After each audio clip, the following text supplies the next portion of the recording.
5 elements were known: MCing, DJing, graffiti had grown, B-boy and knowledge, the pillars of the game, but a sixth emerged, adding to the flame. Comics and hip-hop, a fusion so tight, visual storytelling, lyrics that ignite, from the pages to the beats, a seamless blend, the sixth element where two worlds transcend. Welcome to the sixth element show, where comics and hip-hop flow. Reno and Stu guiding the way, bringing you the culture every day. Welcome to the sixth element show, where comics and hip-hop flow. Reno and Stu. What's good, y'all? Sixth Element in the building. We got a special show today. We got a special guest in the building. We got a homie Adam in here from Shark Eyes Toy View. Gonna chop it up with us today and talk to him about his channel. We got Wise in the building today. Co-host Stu Dog is in here, I believe. Stu, you there, bro? Okay, he's still doing it. Yeah, I'm here. Oh, you good? Okay. All right. Just setting up. Okay. Yeah. What up? Give me a sec. Heard. Yes. So we're gonna talk to Adam about his channel, and then we're gonna get into this Sean Combs, The Reckoning Man, because damn, we gotta top it up. But yeah, it's a lot going on. It's a lot in there to unpack. We gotta definitely get into that. But waiting on Stu Dog. Before we do though, man, Shark Eyes, man, welcome to the show. It's great to have you. Great to meet you. And thank you. yeah, man, we saw your channel, man. We're very impressed, and we wanted to get you on, man, to talk to you about your career, your channel, toy tubing, I guess we call it. You know what I'm saying? Getting on there and showing us about the latest action figures and reviewing them and whatnot. But what is that? How you started the channel originally, doing toys from the gate? Yeah, man. Yeah, like I only started a couple of years ago. I haven't been in it for very long, so yeah.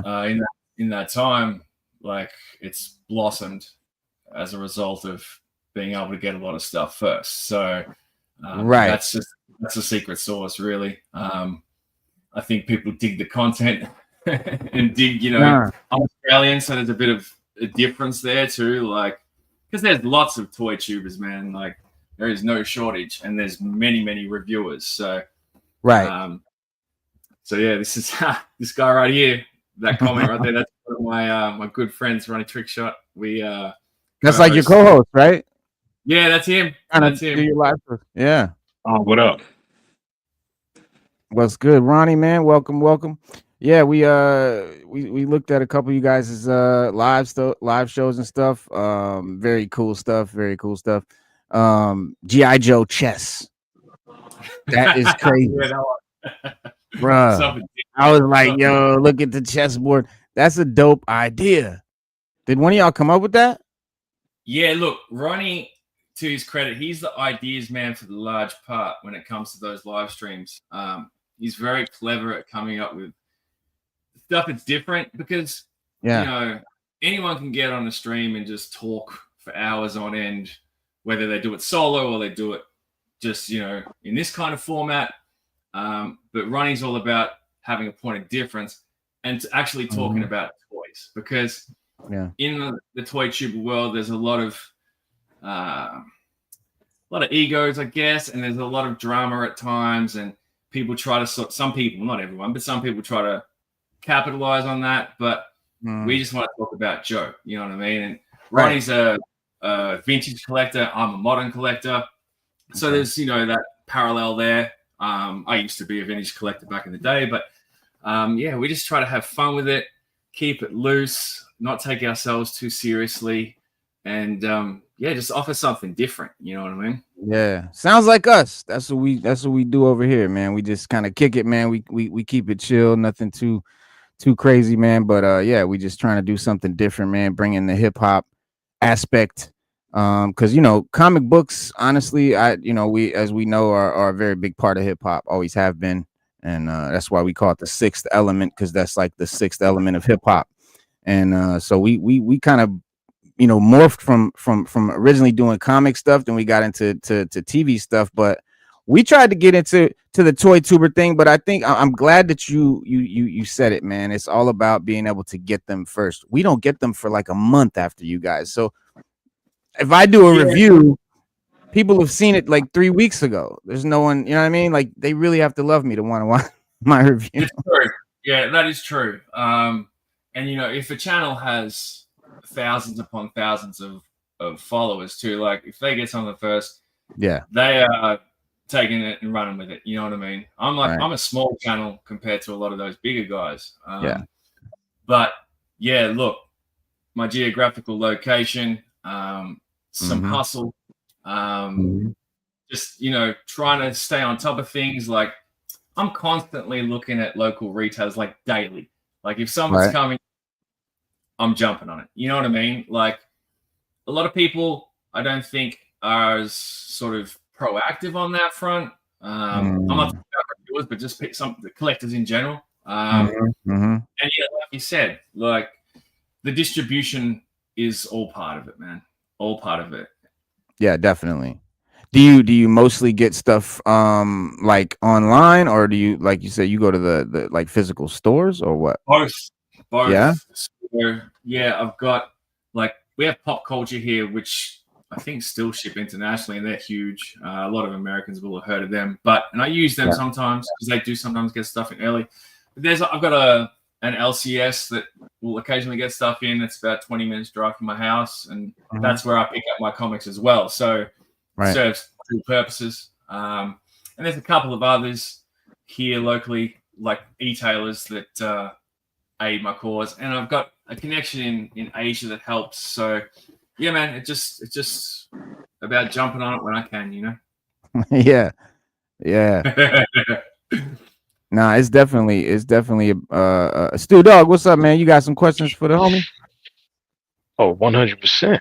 100%. Because he was saying something, so just I get it. I get to it after he's done. But nah, he was but so you said you mostly do modern. I thought I noticed a bunch of O-rings and stuff like that. Are you do you like collect any vintage stuff? Well, there's like, you know, the flags just sitting here, so that is Yeah. that's where I film my my reviews from. And I've got like a smattering of vintage figures. Like there's a few in the cabinet, you can't see them, but like I've got like a vintage like snake eye shelf, and it's but yeah, other bits and pieces are just in totes. Like I've got literally totes sitting underneath this laptop, so that's my desk. So yeah, that's dope, man. Your whole style, man. Your whole channel is super clean. I love the thumbnail design, super like clear and everything. Did you how did you figure out how to do that? Like, did someone teach you how to do thumbnails, or are you just good at graphic design? Not really. Like using your eye. Like before I was on YouTube, for a long time I was heavy on Twitter, and I had like a basketball, like a vintage NBA sort of basketball channel. Account, which was huge. It had like 50,000 followers, and so I was always like making content, like videos, and just scouring the internet for like classic photos that, you know, not stuff that would be as generic as what you would see often, but like rare stuff. And so I was always sort of making content for that app, you know what I mean? But then when Elon took it over, the algorithm changed a lot, and I lost interest, and I just torpedoed it. I even torpedoed my personal account. The basketball account's still there, but I just don't use it. I don't even have the app anymore. So when it came to YouTube, like I never made a thumbnail before, but I just got the Canva app and just played around with it. And, you know, you look at what other people do, and I find that, you know, some people's thumbnails are a bit too busy, like they're trying to cram too much stuff in there. And all I was like, okay, I don't need my channel logo there. I just want to have the logo of the brand, the figure, close up. It's sitting there. You got the details as the backdrop. That's all I needed. So, and it's just rinse and repeat. I just basically copy and paste for the most part when I do a new review. So, Slade says, "Show us those snake eyes figures, please." Oh man, I've got like. Do you want me to grab one? I can grab one real quick. Oh man, yeah, anything. And I want to see the hip hop figures. That's what I want to see. That's what I'm. Gotta move some stuff. You're good. Yeah, he's got you a good. collection of hip hop figures, bro. I definitely always wanted to get into those, but I just never really pulled the trigger. And I want to see them joints in hand, man. Definitely. Yeah. Now, while you're there, you can ask you a couple questions. Do you think the quality of figures have gotten better, decreased, or it's like kind of in the middle? Like, what's your take on that? That's a good question. Obviously, like plastic has changed like since the 80s. So, something like this has stood the test of time. You know what I mean? Like, Right. My favorite. Now, I'm not going to say you could throw it around the room; it's not going to break because it would. But Right. It's a harder plastic, I guess, compared to like, 6-inch figure, which is like a bit more sort of not rubbery, but the gumminess. Yeah. But yeah, they're gummy to some extent. Yeah, so I'd say yes, the quality has changed, but obviously with a 6-inch figure, I feel like you can do a lot more than what you can with something like this. So yeah. And not to say that I don't love these, because this is where it all began for me, pretty much. Right. And this is an iconic figure in itself. So yeah, it's sort of apples and oranges in some respects, but there's another one. This one here, 82. That's the OG right there, y'all. Funnily enough, I've actually got double ups of both of those figures. So I only put 2 out on display. The other ones are actually in one of these totes under here. So but it's just it's a bit different now.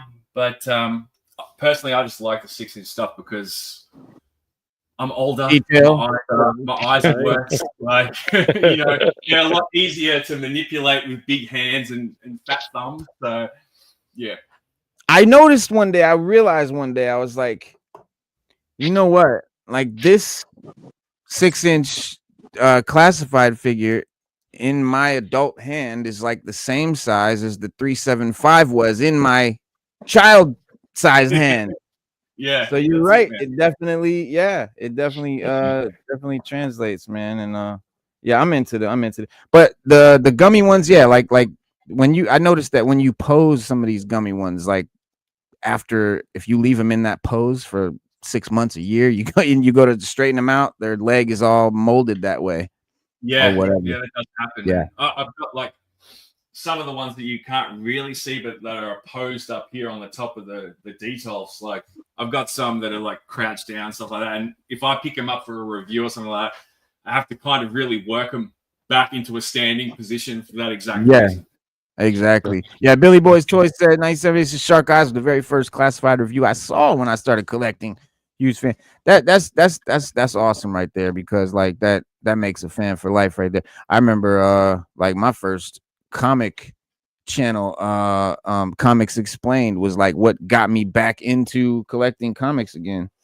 So you can do that. Right? And me, I was always I was always into it, but I just would buy them and I would just throw them in storage. Like I had like a tote full of them. Like, if I seen one and I liked it, I'd be like, oh damn, let me get this.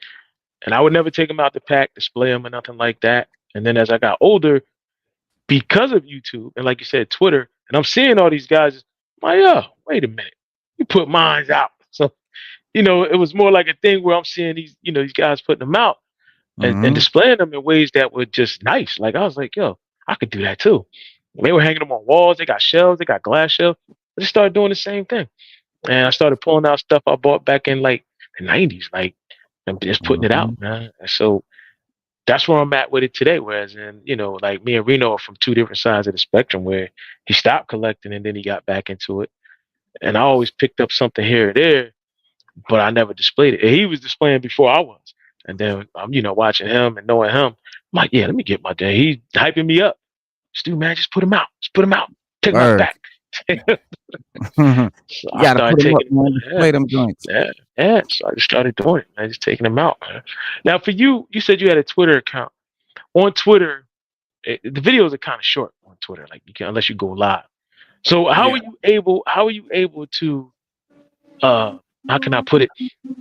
Put something together that Like was review a appealing to whole story. people.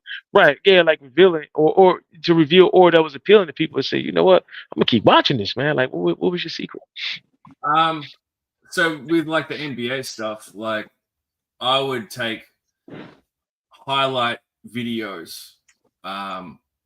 Let's say I was doing like a Michael Jordan video, for instance. I would just pull like a sequence on the court from this video, pull another one from there, pull another one from there, chop it all together. Because I think it was like 2 minutes 20 was the max at that point. At that point, and just try and slice it all together and condense it as much as possible and just pump them out. And yeah, like I just would, like I said, I would always try and find rarer stuff, like footage that people might not have seen, photos that people might have been like, never seen this before. And that's kind of how I grew the account. And it was crazy because like after a while, I started getting like follows from like NBA players. The biggest one I got was LeBron. Wow. But then there was a whole heap of like veterans, like who else? I'm just trying to think off the top of my head because it's been so long since I logged in. But man, there was like, what was his name? Jamal Crawford was another one. He followed the account. But yeah, a lot of, because it was all older stuff, I tended to attract a lot of the older players. And then like other big accounts, I don't know if you guys have ever heard of Dragonfly Jones. He would often retweet stuff. So it was, I heard of Dragonfly Jones. Yeah, Dragonfly's funny, man. Yeah. And you know, it would just grew organically. And yeah, that's pretty much all I did, man. And I'm always been fascinated by that sort of stuff, like in terms of, you know, I've never seen this before, whether it's music or movies or basketball or whatever. And so I just dig on YouTube, on the internet, like trying all different sort of things, like keywords or whatever. And I'd find like the most obscurest, like small channel that would have this video of someone, and I'd be like, that's sick. And I'm not gonna lie, I lifted their videos, but I would always credit them. Like that was a big thing for me. Because I used to do like blogging and stuff like that. So it was kind of like drummed into me from a journalistic perspective, like always credit your source. You know what I mean? So if they had a YouTube like channel, I would promote it. If they had like a Twitter account, I'd tag them in it. Like, and yeah, I never had a problem in that sense. People were always grateful. So yeah. So you guys over there, you know, basketball, I never thought anybody where you from would be into like NBA basketball like that. Guys usually, you know, normally when you go out to the US, it's soccer. Like that's the number one sport. And then they'll trickle down into, you know, football or basketball from the US and their respective teams from their countries. You know, I don't know what what basketball or leagues they have. I know they do have a European league and they have, you know, but that's just, you know, that's just fascinating that you guys watch a lot of NBA basketball. And I noticed Black Genghis, he said, I watch a ton of basketball content on YouTube. It'd be cool to watch Adam speak on the sport. Why do I not know that you have, what are you involved with basketball? What do you have to do with basketball? Well, I used to play. I didn't know this. Okay. Not professionally or anything like that. How did he know that? And KJ, Black Angus is a good friend of mine. So, that was wild, dude. Oh, yeah. He's a clown. He said nobody here watching soccer. Yeah, it's not our top sport here, but people are in. But yeah, basically how I got involved with basketball was when like MJ and the Bulls were like the global phenomenon, like early on, and the Dream Team hit. It really put a lot of focus on the sport here. We always had an Australian league. We still do. It's called the NBL, and it was never that great. Like, and it's always been less popular than our main sporting codes, which are AFL and cricket, right?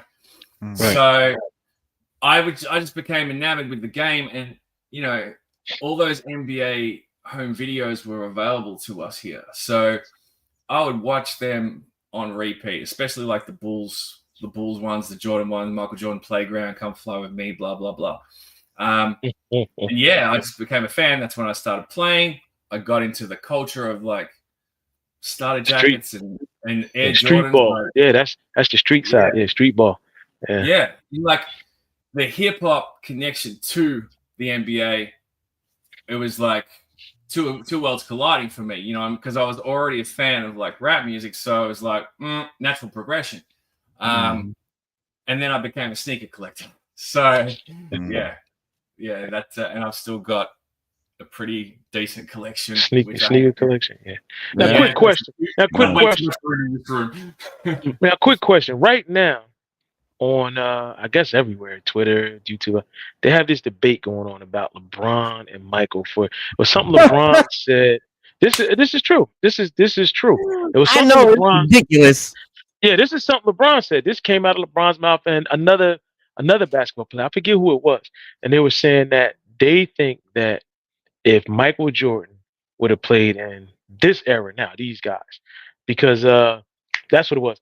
Mike put out a statement that he doesn't understand why people call people the GOAT. And so he was like, like you can't be the GOAT because you can't play in every era. So only the GOAT could play in every era. So he's like, you can't call me the GOAT. He said, I probably was the best in my era. And he said, I'm not even the best in my era. I don't think I am. He said, I think me being one of the best in my era, when you look at all the guys that's being humble. Right. So he was saying that when they say LeBron is the GOAT, he was like, LeBron can't be the GOAT because he played in all the eras or crossed over to like you see, he had to be like 60 years old playing ball. So LeBron came out and said that he didn't think Mike could play in this era with these guys. So you got all these people showing these highlight videos of Mike, you know what I mean? Of stuff that he did. And a lot of younger guys who never seen Mike play were watching these videos. It was like, yo, how is he doing this stuff? Like, what is he doing? So who do you think do you agree with Mike on that, or do you think LeBron is just better than Mike? Like he claims to be. Like he claims to be, because that was his statement that I'm better than Mike in this era, and I would be better than Mike in his era. Yeah, look, there's a few things in play. One, my bias as a Bulls fan is going to pollute these waters. But the thing is, like, what MJ's saying is pretty spot on. You know what I mean? Like, no one has a time machine, so we can't take one of these players and pop them here or there. You know what I mean? Right. But in terms of if he was to play in this era, he would have adapted in terms of he would get a 3-point shot, because that's what the game is highly predicated on now. But his athleticism would still be available to him. So, in a league where you can Euro step your way to the basket and hardly be touched, like he was going up against defenses from the Pistons where they would absolutely smash the hell out of him. So you can't say that he wouldn't be a good player and wouldn't dominate. I feel like he'd still dominate, regardless. The longevity conversation, okay, LeBron has been playing longer, but he hasn't played as many full seasons even as Jordan did. So that right there. So that kind of works against him, because Jordan has done way more in his 16 seasons than LeBron did in however many 20 years or whatever. 85 seasons that he's played. Right. And that he didn't even play them all. But let's keep it a buck. It's time for LeBron to retire. Let's keep it a buck. I mean, I'm glad he can still play at his age. Well, another thing is too, that's cool, but you can't sit there, like he said, basketball is just different now than it was back then. Guys went to the hole. They dunked. They did all kind of trash. Like that's just what it was. And you had to be athletic. Now, Jordan, it's a different game now. He couldn't hang with these guys. And I'm like, what the other way around, dog? These cats have the most state of the art fucking sports. Yeah, they got sports medicine and all that science shit. Jordan, but I'm gonna tell you, they gladiators, bro. They were more, bro. I'm gonna tell you something that everybody forgot about Jordan. Let me tell you something. Everybody forgot about Jordan, but all of us here would know. Shane, you would know. You remember when Jordan first came out? He had no jumper, not like that. And then remember, he would go to the hole. They would tear his ass up, and he remember he broke his ankle or something like that. And then he had to come back and he healed, and he came back and scored like 60 against Milwaukee or something. Like he came back like early from his injury, scored like 60 by himself against Milwaukee. And then after that, and Jordan even said it. Jordan said, I had to develop a jumper. So he had a gym built on the side of his house where he could go and play ball and practice his jumper. And when he came back that next season, he had that little 2-foot jumper that Kobe always took. And Kobe said that's where he got it from. And Mike can hit you with a 3 too. But that little 2-foot jumper inside the circle by the basket, Mike developed that. And then his point scoring went all the way up. Once he developed that jumper, he didn't have to go to the hole as much. And when he did, he did. But when he hit the jumper, he would hit that little 2-foot jumper and run back down court and just be mocking you after that. You know how Jordan had his tongue out and be doing all this to you. He's gonna train it at whatever he needs to train at and be the best at it. That's people just forget about people forgot Michael developed the jumper. Yeah. So all the time, no matter what. Yeah. Yeah. And the funniest story I ever heard about Mike was the one time I even saw the game live, but was I forget who they were playing, but they was like, Mike, they was like, oh, you going to the basket, you shoot, and Mike was like, it was like, shoot it with your eyes closed. Mike was like, all right. He turned his head and closed his eyes and shot the ball, and it went in. And then he looked at the other player and was like, yeah, anything else you want? And then shot it, and then ran down the court. But that's to say that Mike was very, very competitive. Everybody that knew him personally said that. So he's very competitive, man. Check this out. This kid, this is one of the new generation LeBron fans. And he, straight up legit, LeBron is the GOAT. And he did this video where he basically admitted that he got schooled. Check this shit out. Jordan had more regular season MVPs, twice as many finals MVPs. Didn't know that. 9 more scoring titles. Several more selections by the All Defensive Team, including once being named Defensive Player of the Year. Damn, I did not know that, bro. This nigga had 10 scoring titles. According to basketballreference.com, LeBron's shooting percentage from outside 3 feet is 37.5%. It's more in the playoffs where he shoots. Mike could be about 50. Even worse in close and late situations. In the last 2 minutes of games where the score is within 5 points, LeBron hits only 31 points. Look. Oh. Why is in distress? Yeah, man. It's cool. It's cool to have. Listen, it's cool to have your legends from your. As I told him, I was like, bro, you can't diss the older ones. You can't diss. That can be your guy. That's your guy. That's your guy from your era. But understand that your guy's guy is Jordan. Exactly. Your guy's guy is Jordan. Jordan. That's true. Billy said, totally off topic. I apologize. My wife just surprised me with the Steelers short fuse 2-pack for my birthday. What? Awesome wife. I wish we could see that. Awesome wife. Nice. That's what I'm talking about. It's awesome wife. Out playing Latter-day Washington Wizards, Jordan, but MJ left it on the court and nothing on the table. That's it. I mean, LeBron is the dude that I'm tired. I'm gonna sit it out. Nah. He's also the dude that left Cleveland to go to Miami to play with 2 other dudes who told him, just come over here with us if you want to win. And what did Mike say about that? And they asked, they said if Larry Bird or Magic Johnson asked you to come play with them so you can win a title, what would you do? Mike said, first of all, I would have had a few choice words for them. And then I would have went and played basketball. I would have went and practiced until I fell out. And I would have beat them on the court because he said, you can't have no legacy. He said, I wanted to beat them guys. I didn't want to play with them. I wanted to beat them so everybody knew I was the best or everybody knew I was that dude. And that's what he did. And that's what LeBron should have did. He should have stayed in Cleveland and showed them, I'm going to beat these guys instead of going to play with them.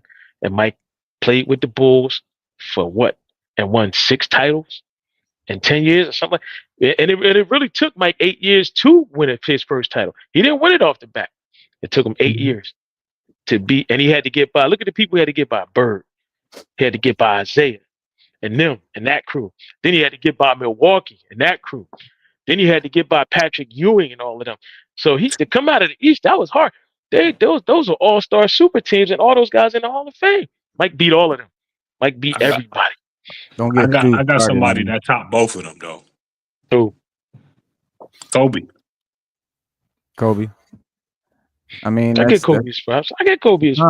But but Kobe couldn't really have done it without Shaq. And then when the league got weak, you know, Kobe did his thing. He showed his dominance then. He showed his dominance then. No, I don't take wait. I don't take nothing away from Kobe. Hold up. I don't take nothing away from Kobe. But I will say this.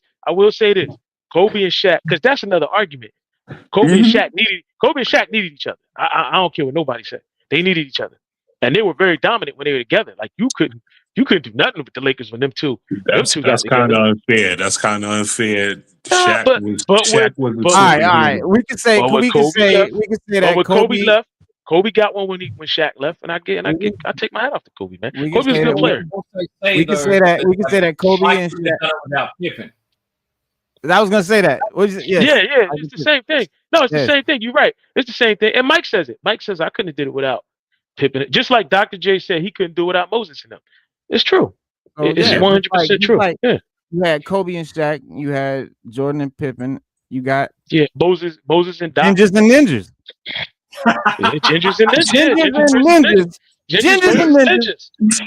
Yo, tell me about Gingers and Ninjas. This shit blew my mind, bro. I was looking at this and Stu. I didn't realize this. How many fucking gingers there are in G.I. Joe? But that goes back to your theory. Remember, that goes back to your theory, though. You explained that. Remember, we were looking at Steeler and Short Fuse, and he was like, "Yeah, the old ones." He was like, "They look exactly the same. They just got different color hair." He was like, "That's the only way you could tell them apart." So that was another way they could get us to tell them apart back then was a couple gingers. But tell us, man, I gotta know, Gingers and Ninjas, who came up with that? You or Ronnie? Well, Ronnie is a ginger, so that's all he's doing. Okay. Ginger smash ninjas, yes. It's no coincidence that he's got Xandar as his avatar there. Bro, Xandar, bro.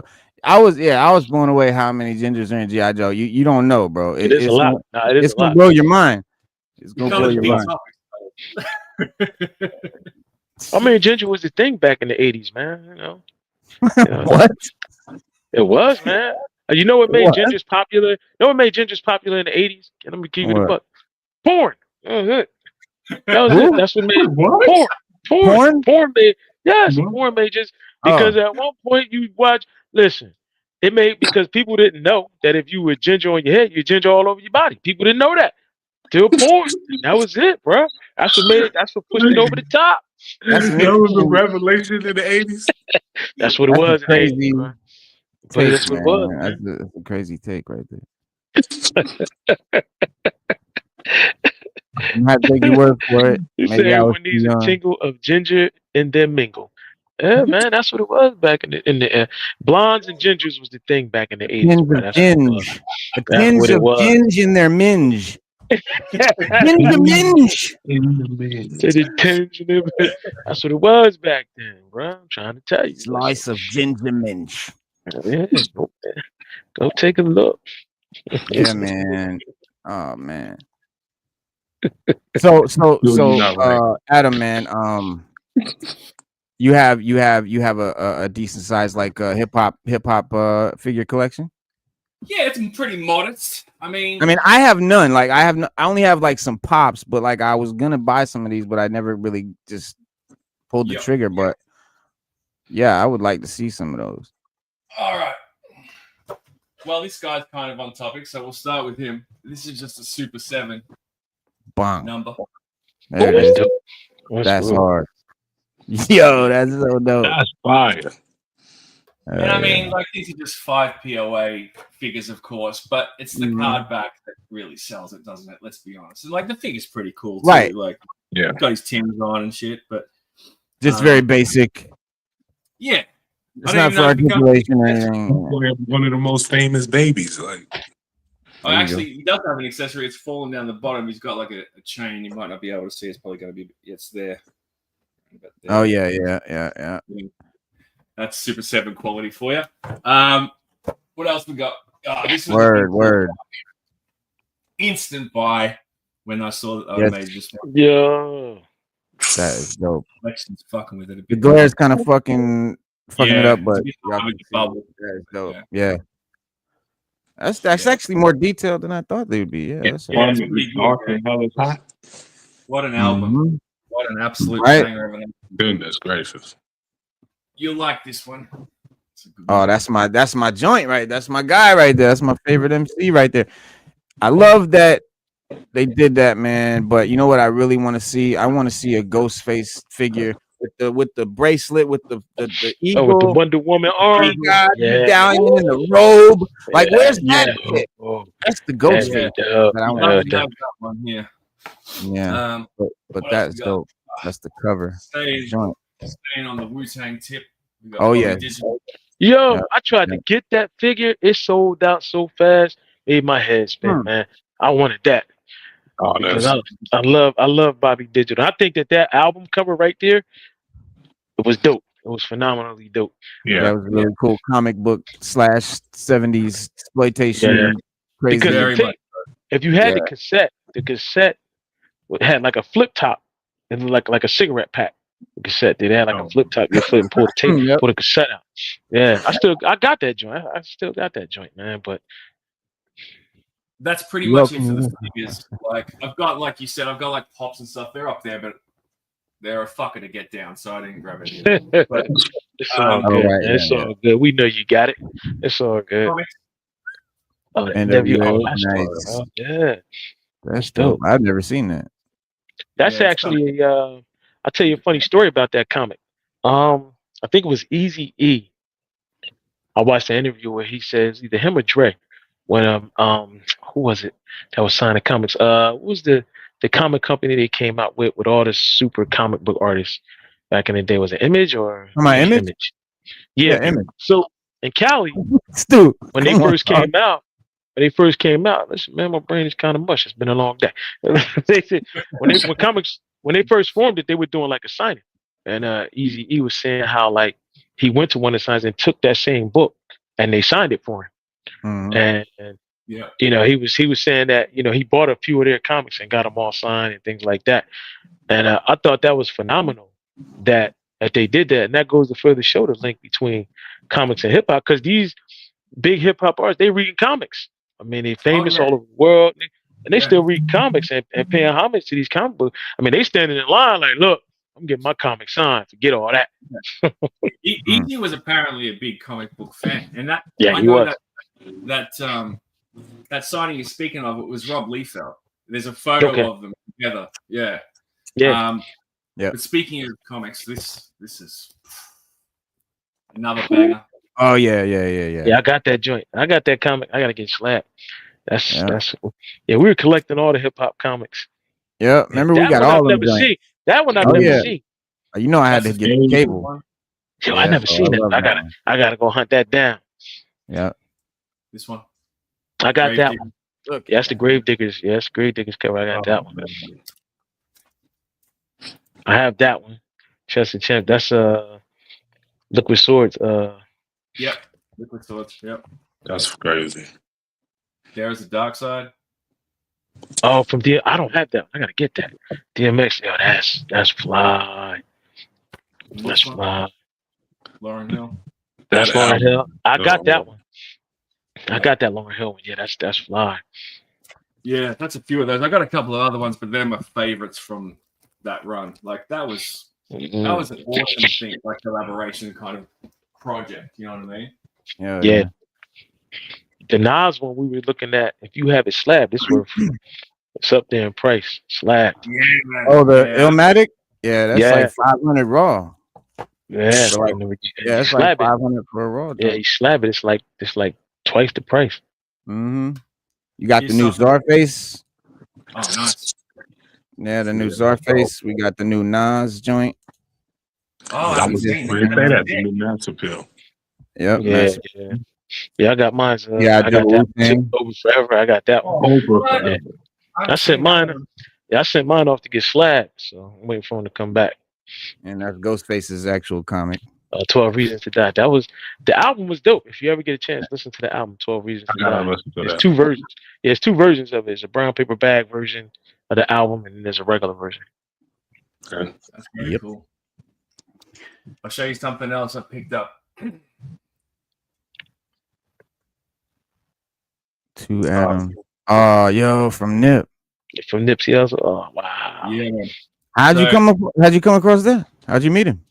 Funny story. So there's a place in Houston called Cactus Music, big music store, and I became friendly with one of the owners, and because I have dogs, right, and so somehow this lady come across. I think I had an Instagram account for my dog, and she come across the account and followed the account, and I just got talking to her, and then she told me that they were going to have him in for an in-store signing. I was like, sweet. And she's like, I'll get you something. I'm like, all right, sweet. So she got me the album and a poster, which is also signed, and that's my dog's name, Sherlock. Sherlock. So signed it to my dog. No way. Wow. Yeah. So that's pretty cool. Dope. At least of, Yeah. something that I own, which pretty fond of. Yeah, This is that's cool. dope, man. Dude, man, Nick was that dude. Don't see often. A while back, Jay-Z did a book, $50. and it came with like this like CD of like his hits and shit. And I got this through Rock Nation. It was like a limited release and signed by him too. Oh wow. Yeah. Oh wow. Yeah. Wow. So you don't see it come up often because I've looked for it like on eBay and shit. Like there mustn't be many of them. It came in like this nice case That's and everything dope. like that. Yeah. So Wow. that's another gem in the collection, so to speak. So That was a gift? That was a gift? Bought it. Like, I saw you them found it? offering it at some point. I've always been a big Jay-Z fan, and I saw them offering it on something, and I was like, I'll take one of those. And it's sold out lickety split. So yeah, I don't know how many they made because it's not numbered or anything. What's he talking about? A slab? What do y'all call a slab in Australia? Slab of beer. So y'all drink them all in one. Box of Okay, beer. a slab of beer. That's Slab of red. Box. Okay, like a case. We call it a case here. Yeah, case is a slab. Oh, y'all call it case a slab. All right. Yeah. Okay. Here's something else I dug out. This is like I bought this back in the day. So this is what 29 years old now. Shit. Yeah, please get that framed, sir. I should, man.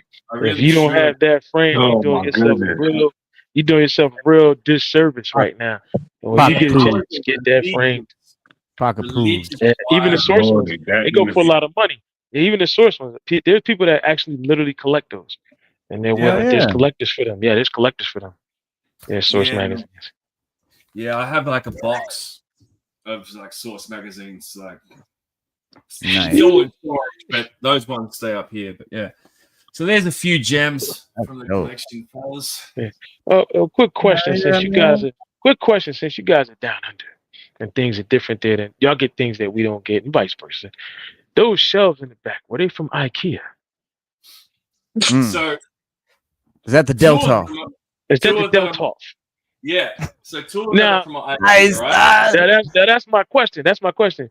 Do they still sell the Delta in IKEA where you're at? Because they don't sell it here. We can't get it no more. Nah. So I got two of those back in the day before they deleted them and stopped selling them. Right. The rest of them, and I've got, you can't see all of them, but there's 1, 2, 3, 4, 8 cabinets across the wall. Nice. The other 6 are from Aldi. You got Aldi over there? Yeah. You got Aldi. Yeah. Aldi sells those? Wait a minute. Wait, Aldi sells those? What? Stop. So they do these special buy things. Like, I don't know if they do the same thing over there, but they might.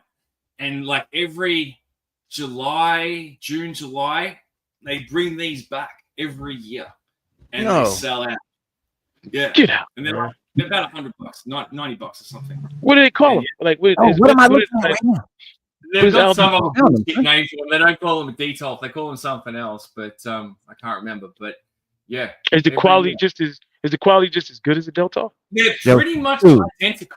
Like they're probably like a centimeter or so shorter, like than because that one there, which I'm pointing out in the middle, that's a detolf, but you can see the one there with the stinger. That's an LD one, so it's probably about an inch shorter. It was probably gonna be hard to see the camera, but yeah, shelving wise, same sort of glass and everything. The struts that hold them up are a bit different, but yeah, essentially the same thing. Check it out. Check it out, Stu. Can we get that? IKEA Deltoff right now, $82.99, son.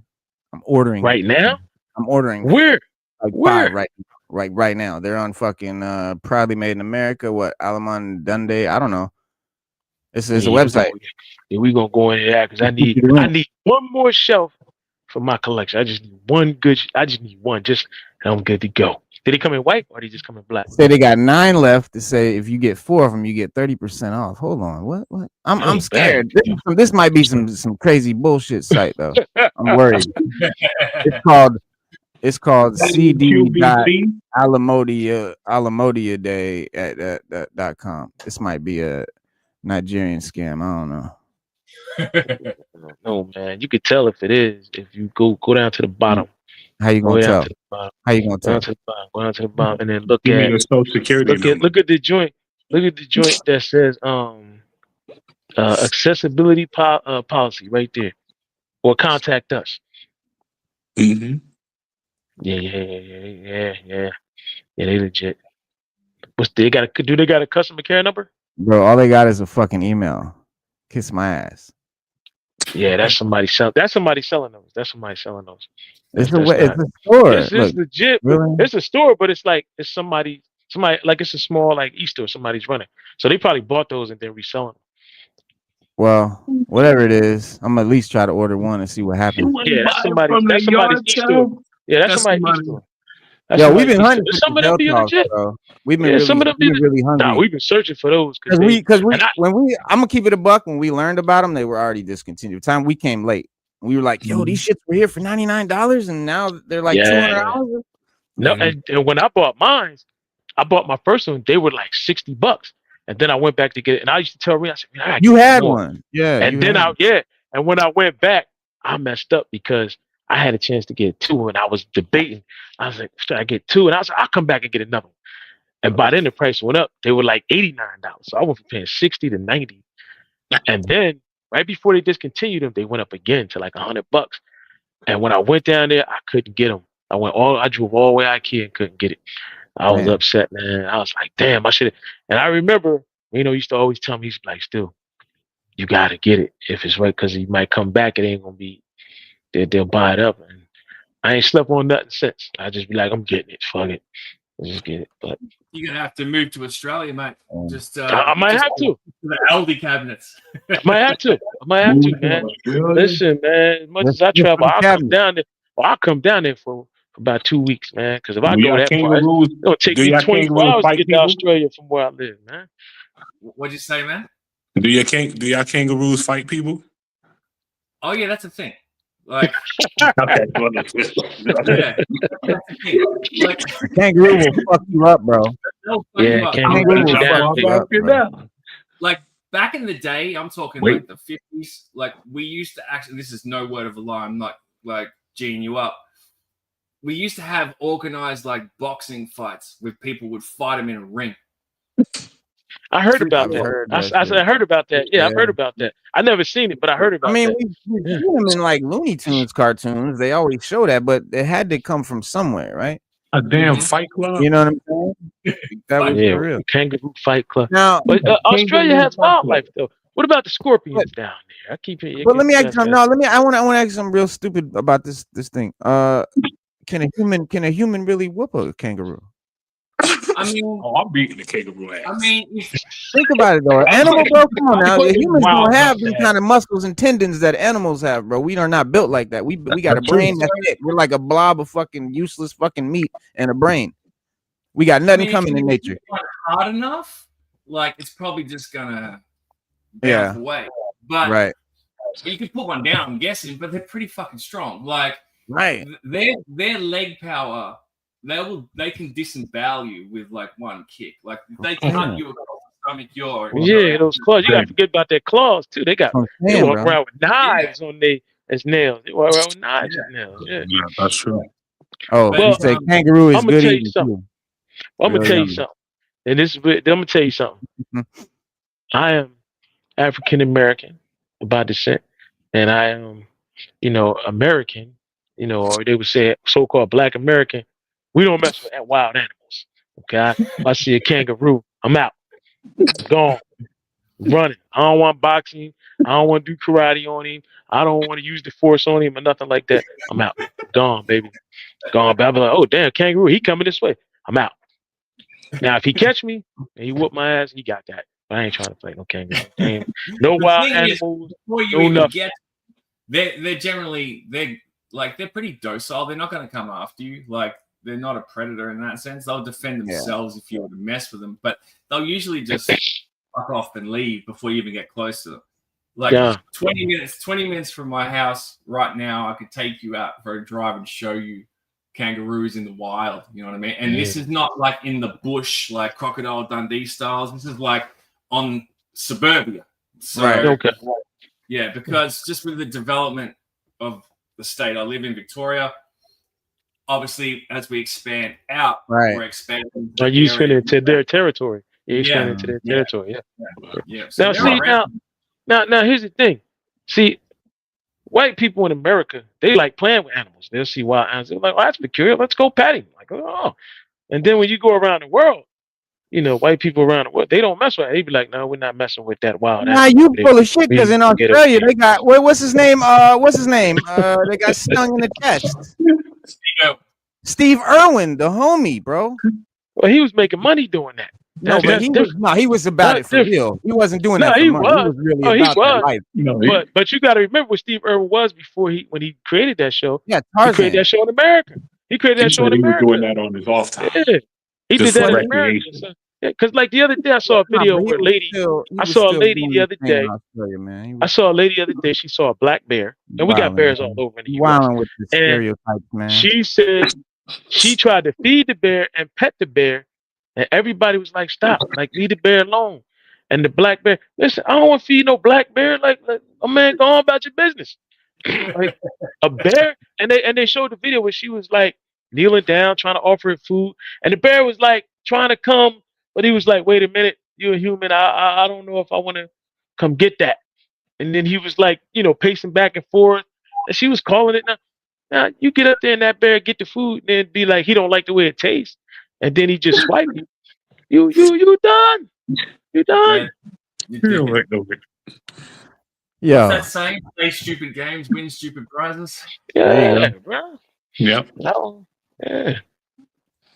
Mm-hmm. Yeah, I ain't messing with no wild animals. I don't care if it's a skunk. I don't care how small or big it is. I ain't messing with no wild animals. Not even a bird. I don't even mess with a wild bird. Just let nature take its course. It's a good way to put it. It's a safe bet. Yeah. Well, y'all. Okay, so hang on. What my man would say. White people think they can tame wild animals. That's the problem, but they forget the word wild. See, Woody, thank you, Woody. He agree. He got something to say. It's true. We need that bravery. Somebody got to have that bravery though on the real. Somebody look. All right. What? But Reno, but wait a minute. Reno grew up around black people, so he gonna do what black people do. Reno gonna be like, look, I ain't really going over there messing with that like that. But y'all got it, though. If y'all think y'all like I kind of really don't have that perspective because like I feel you on that. Like I'm not fucking with them. But at the same time, now we in the South we do eat alligator tails. Now we are not afraid to fly up an alligator in Florida and eat the tail. Oh yeah, Florida, Louisiana, Georgia. Yeah, they'll eat it. They'll eat alligator down there. And gators are human men. Those are not really animals. Those are human men inside of those Italian, so inside of the suit. Alligator. Yeah, because you guys got crocodiles down there, right? Yeah. Well, in Australia they got crocodiles. Yeah, they got crocs. So that's just as dangerous. Alligators in Florida. Y'all got I ain't messing with neither one of them. Man. I ain't trying to get close to a croc. I got chased by one of them shits when I was a kid, bro, in the lake. Bro, I was in the bro. We were camping. Me and some homies. We were camping, and we were swimming out in the lake, chilling and shit. And it's supposed to be fenced off. Like there's a fence in the water because gators are a problem in Florida. Like they're really out there. Dog. Yeah, they are. But there's a fence in the lake that goes down into the lake, so it's like safe to swim and shit. Supposedly, so everybody's swimming. We're chilling and shit. I'm chilling and shit. I notice ain't nobody around me and shit. And I look up on the beach, and everybody's on the beach doing this shit. I'm like, the fuck? And I turn around, and this motherfucker just coming through the water, bro, just coming towards me, bro. And I'm like, I let all the air out of my body, bro. I sunk to the bottom and dug my feet into the ground and just ran back to the motherfucking shore, bro. And just came up out of the water like that. Bro, it was that was some shit. But you said the most wild animal I've ever seen a black person with is a Rottweiler. The pit bull. But yeah, man. So and alligators, and he's right, because alligators in Florida are like kangaroos in Australia. Right. That's their natural habitat. Florida was all swampland when we developed the U.S. And so there's a lot of gators down there. And when, like you said, as they expand in Florida and move out, you're moving into their territory where they snatch dogs and everything, man. They'll eat your dog, your cat, if they can catch it. They'll eat you if they can catch you. And they're wild. Yeah, when you go to Florida, people in Florida tell you that. They be like, look, be careful. We got wildlife. They tell you that. Like, we got wildlife down here. And that wildlife is integrated into the infrastructure of Florida. They tell you that straight up. Because I got a few cousins in Florida. They told me that. It's like, man, listen, you got to be careful. You might wake up in the morning and an alligator be chilling in your pool. Like, look here. I'll be here for a little bit. Absolutely happens all the time. Absolutely. Yeah. Alligators in pool. But yeah, man, you guys check him out, man. This is Shark Eyes Toy View. That is his link. Check him out, YouTube at Shark Eyes Toy View. One of the dopest toy channels on YouTube. And yes, I was thoroughly impressed and very, very, very glad to meet you and add you to the army, the Sixth Element Army. It's all about networking, man. We building a family. But I think everybody here has seen the Reckoning, the 50 Cent masterpiece. I think he kind of slid it in because everybody was thinking that this thing was going to be all about the Biggie or about the trial and the charges and all that stuff. But honestly, I found it to be. I felt like 50 slid some shit in about the Biggie murder and the Pac murder. And it's a lot to go. I mean, obviously, Keefy D and all of that, and the case is coming up soon. So we got to get into all this, man. We got to get into it. But dude is bucking on it right now. The documentary series Sean Combs, The Reckoning, might not be on Netflix for long because well, anyway, Sean is trying to get it off because on Monday, lawyers on behalf of Combs sent a cease and desist letter to Netflix demanding that they withdraw the series based on the inclusion of footage that they claim violates copyright and involves discussions of legal strategy that were not intended for public viewing, which obviously we know what it is. But after watching the series, I can definitely see why Combs is rattled. Because this is a fall from grace. Like this was and honestly, guys, we're not here to like tear down like a black man of prominence, because to be fair, like he was definitely, that. And it's like a Cosby, man. It's a fall from grace, and to many, I mean, to the public. And I got to say to the public, because my generation, at least my homies, like, we never fucking liked Puffy. We never liked Puffy from the Biggie days. We didn't like him from the after Biggie died. We really hated him after Biggie died. We immediately saw through his ass. The shit he did was fake as fuck. Off top, the shit he did was Sting. I was very turned off. All of us felt it was slimy. Nobody fucked with Puffy. But to the larger public, especially the global public, people just saw him as, this great friend of Biggie and the bad boy, mogul and all this. And so I'm glad that 50, who is one of us, you know what I'm saying? He's a He's a hip hop guy from our generation, also a rival, or you know, just no, I'm not gonna call him a rival. He's just one of us that peeps Puffy for the nasty creep that he is. And yeah, he held nothing back. He held nothing back. And I'm glad now that like I think everybody's finally seeing for you know, at least the wider public, how he not only directly had Pac murdered, but indirectly got Biggie killed with the bullshit. Because if y'all remember, I remember, right after that, he was doing all these interviews talking about, yeah, man, Big wanted to go, and I kept telling him not to go, but he just wanted to go, and so we went.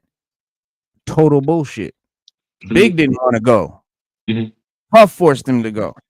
You know what I'm saying? And got him killed. You know what I'm saying? Let me see what Slade said. He said Puff has always been a problem behind the scenes. And yeah, it's definitely a known thing. But yeah, so anyway, Combs, variously known throughout his career as Puffy, Puff Daddy, P. Diddy, aka Brother Love, is serving a 50-month prison sentence for transportation to engage in prostitution. Additionally, he faces a tidal wave of civil cases from former girlfriends, employees, associates, hitting him with a laundry list of accusations that include, but is not limited to, rape, sex trafficking, false imprisonment, and physical abuse. Many of these allegations are addressed in Sean Combs' The Reckoning, though it's not what I focused on in that show. Like, it's not really what I cared about. I don't really give a shit about it. Honestly, he did some slimy shit, some weird sex shit. Like, that doesn't move me. I don't really care. But the shit about Biggie and the shit about Pac is very moving, I felt, and was very well laid out, very put in a nice package and you know, presented very well. Over the course of 4 episodes, the director, Alexandria Stapleton, sort of paints a pattern of behavior that starts to feel horribly inevitable. We meet Combs as a nerdy, young, you know, hungry, geeky guy willing to work longer and push harder in his thirst for fame, right? He wants to be famous. He wants to be a star. He wants to be the popular guy. All this shit, it's all based on him wanting to be seen as somebody cool, as somebody like Tupac, as somebody like Biggie, as some of the people that he really emulated and wanted to be like. And basically, you know what I'm saying? That's his whole driving force behind all this sick, crazy shit that he's doing. It's literally just so that you can think he's dope. Like, you can think he's hard. You can think he's cool.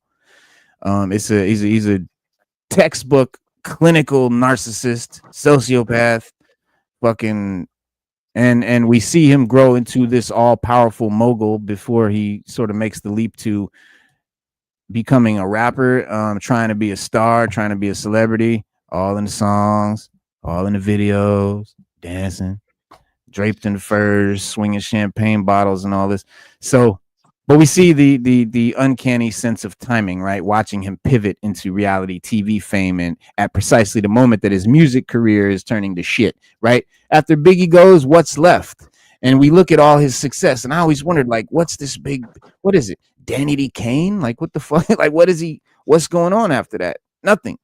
And so there's this his lackluster planning and lack of insurance for the overrated basketball game in 1991 that results in 9 people getting killed in the stampede, which is how Puffy gets famous. That's how he gets known. That's how he breaks into the industry. The death of 9 people. Yes. That's really how he becomes from a nobody backup dancer. Yeah, well, I mean, yeah, a lot of people, you know, might call it that. And so, but in a way, yeah, you could say it is that, because, you know, the deaths of these 9 people and the news sensation from that, and his, you know, interviews based on that, because he's the promoter, right? He's the guy putting the show on. So of course he's getting a lot of the news and all that stuff, and you know, they're talking to him the most. So he sort of gets his name out there, his face out there.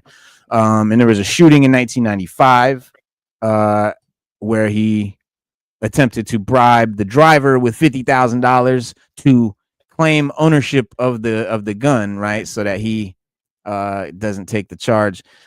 Basically sells Shine the fuck out. Basically, he goes and does 10 years on some shit like his lawyers that Shine have are controlled by Puffy, right? And so Puffy literally orchestrates, or his lawyers orchestrate Shine to literally take all the blame. They don't even try to get him out. Yeah, they don't even try to get him out. They don't try to I fight remember that. at all. I remember that. That was crazy. Goes But you away. know what? We've always heard the stories, but Yep. until you got the social media and everything that came out, that's when a lot of artists came out and just started talking like it happened like that. Even Shine was saying that back then. He was like, "Nah, Puffy ain't stand up for me at all," and he did that time. Shine did that. Man, messed up his career. I mean, Nas said it. Nas said it. I don't like the way he did Sean with 2 different lawyers. Yeah. Even Pac, if you listen to the song Pac had, Holla at Me. If you listen to the lyrics, like I think it's like the 3rd verse, where he was like, I should have saw the signs, I was blinded of a young black brother doing crime, something like all the time. And then he was talking about the rape case with the girl. And he was like, secrets in the dark, only her and I know. Now I'm sitting in the state pen doing time slow because I made a bad decision that got me living like a criminal. I'm caged up. It's in it's the 3rd verse of Holla at Me. And I was like, yo, when I was younger and I was listening to it, I was like, yo, he talking about the case with the whole thing the whole thing with Holla at Me talks about Bad Boy, him, Biggie, but how they split up and how they used to be cool, and like he broke all that down. And remember when he went to jail, Suge got him out.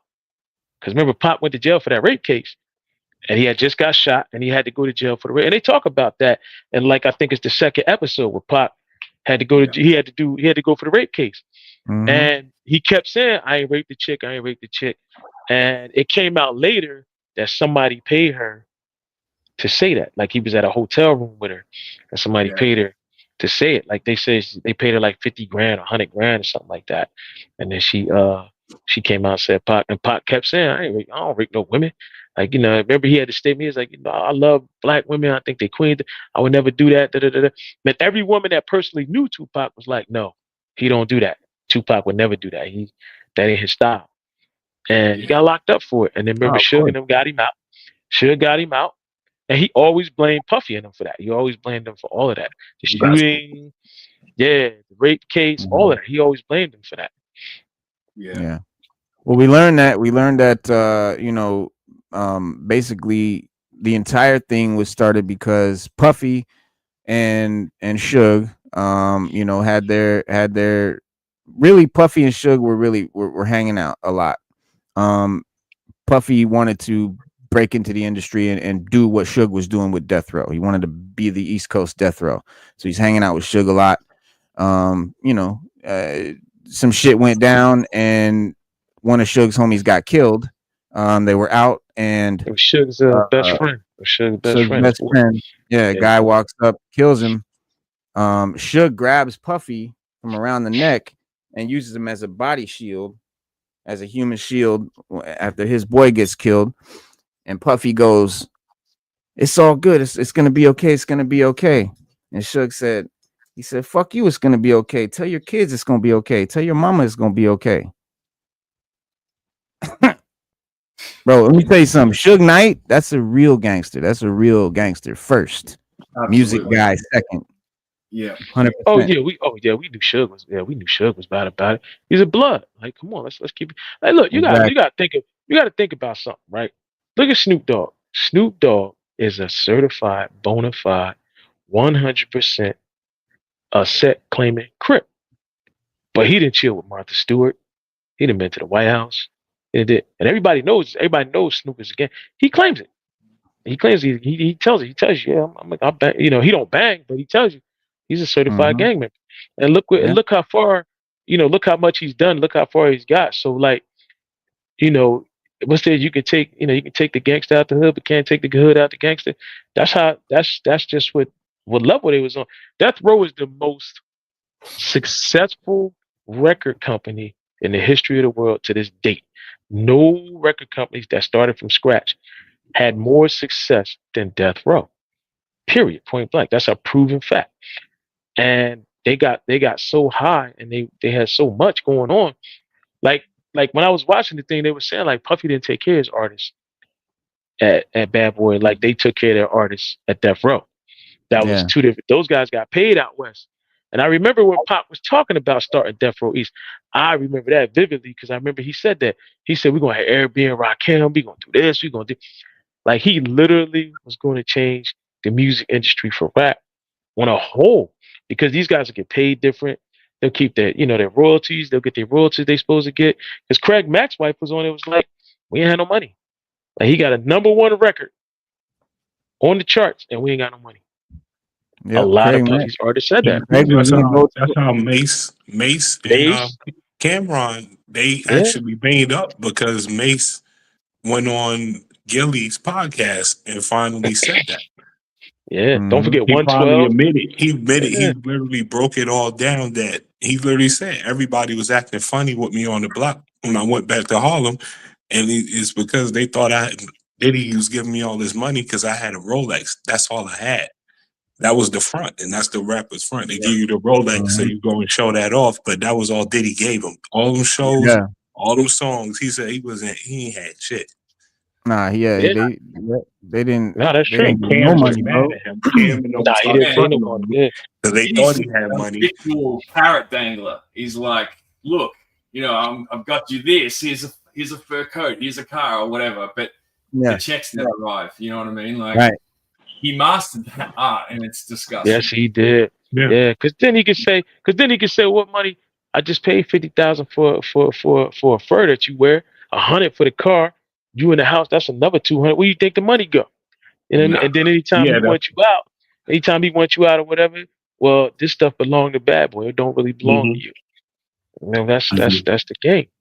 I think one of the most despicable things in that second episode, and there's a lot, that stuck with me is like, and I vividly remember this too, is when they had the big funeral for him in Brooklyn. And right. The parade and all that shit. And then you find out that the motherfucker was like, oh, we're charging it to Big's name. Like, I'm not paying for this. It's like, yeah. Exactly. I'm just hearing that. I didn't even know that. Yeah, so he said we're gonna have a big.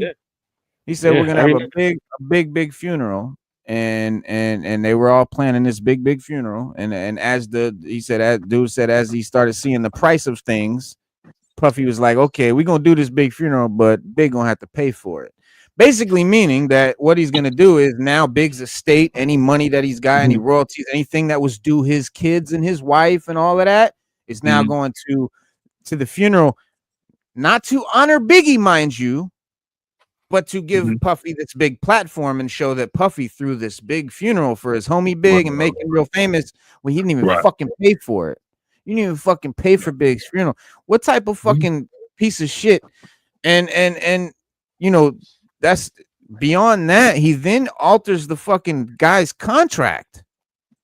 Now that Biggie's dead, after the shit he signed, he takes the pages out of the middle of the contract where there's no signature on it and amends the shit. Now we wonder why Biggie's family ain't got all this money. Yeah. That's why. That's why they're steady looking like, yo, Puff, where's the money? Puff, where's the money? Oh, you're going to get it. Oh, you're going to get it. There is no money. There is no money. He wrote the money away out of it. Yeah, there is no money for Biggie no more. Fucking, but Keefy D is is a Crip from in California, and Keefy D was friends with one of no, so Puffy I guess I got to run it back. So Puffy's dad was a gangster in Harlem. He's a dude in the 70s, like real straight up gangster in Harlem, and basically Puffy wanted to sort of emulate that. And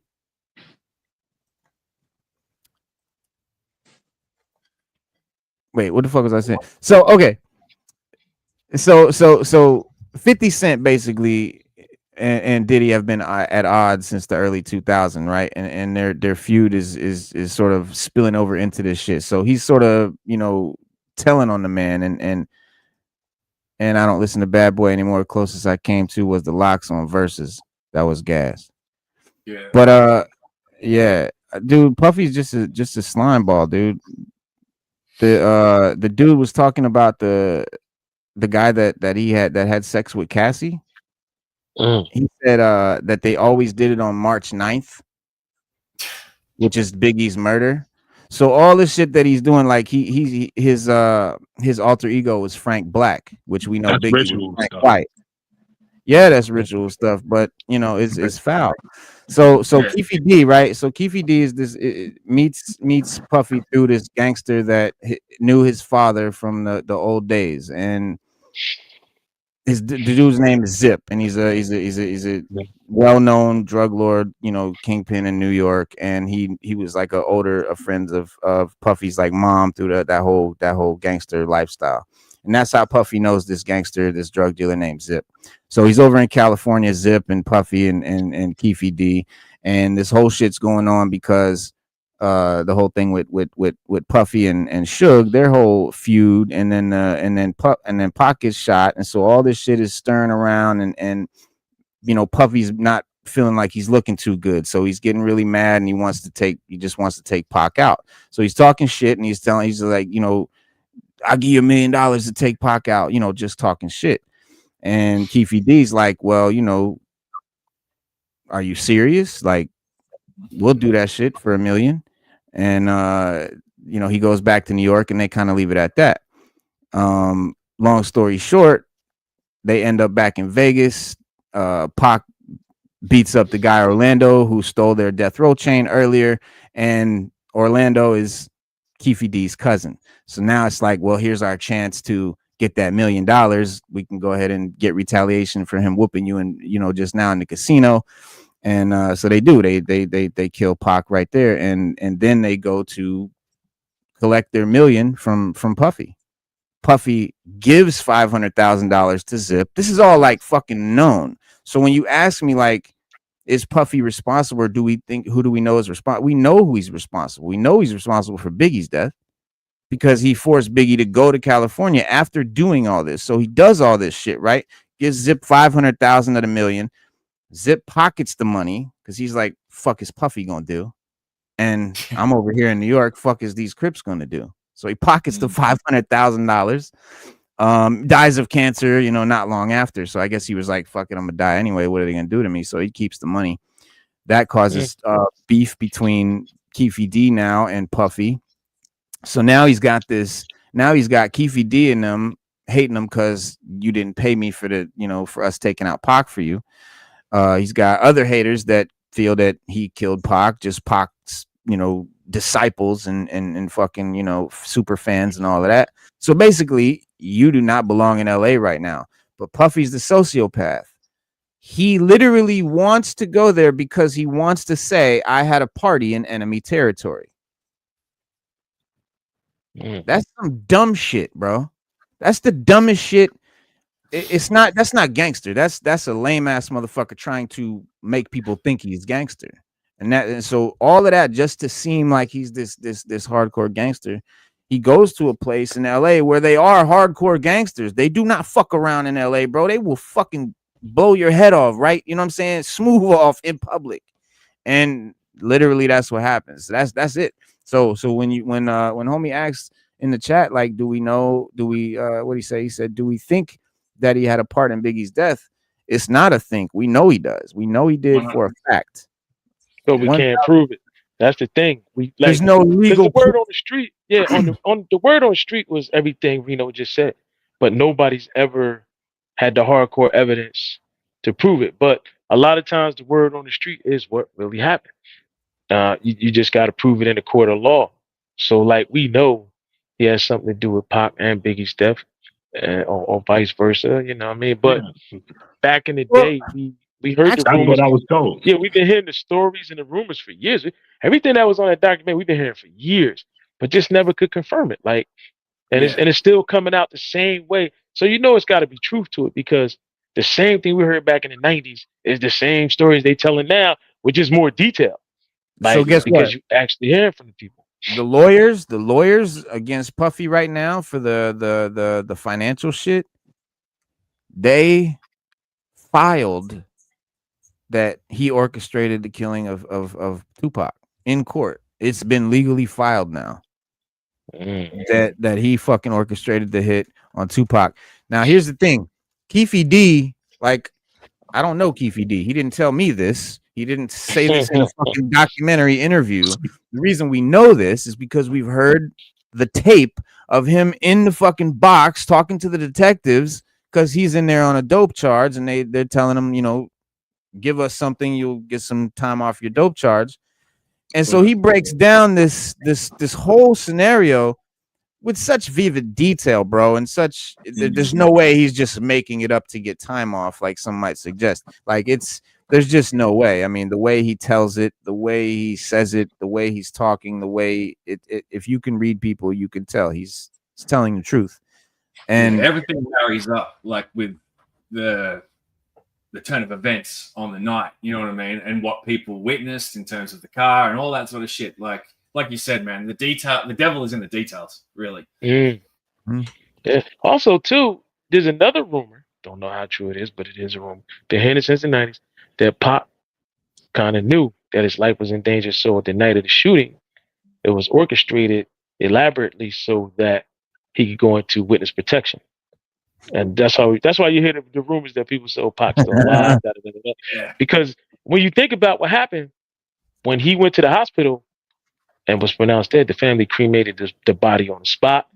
There was no autopsy or nothing like that. There was nothing. They just literally, it was like 3 days. He was in the hospital for like 3 or 4 days. They said he passed. You see his sister coming out crying, and the family members coming out crying. They cremated it in their bed. Like there was no body after he died, like Biggie, and no big right. like. But that's the rumor. I don't know how true it is, but that's what people were No, saying. but that's what his mom theory. came out and said that. His mom Yeah. had to come out and literally say, "No, we cremated him." Yeah. Because people started saying that. Like, why did it go so fast?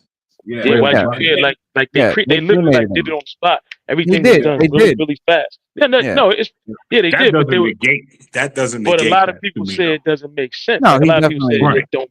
Right, The argument of the people was it don't make sense. Why would they do that like that? Like Listen, it was just the way it was done.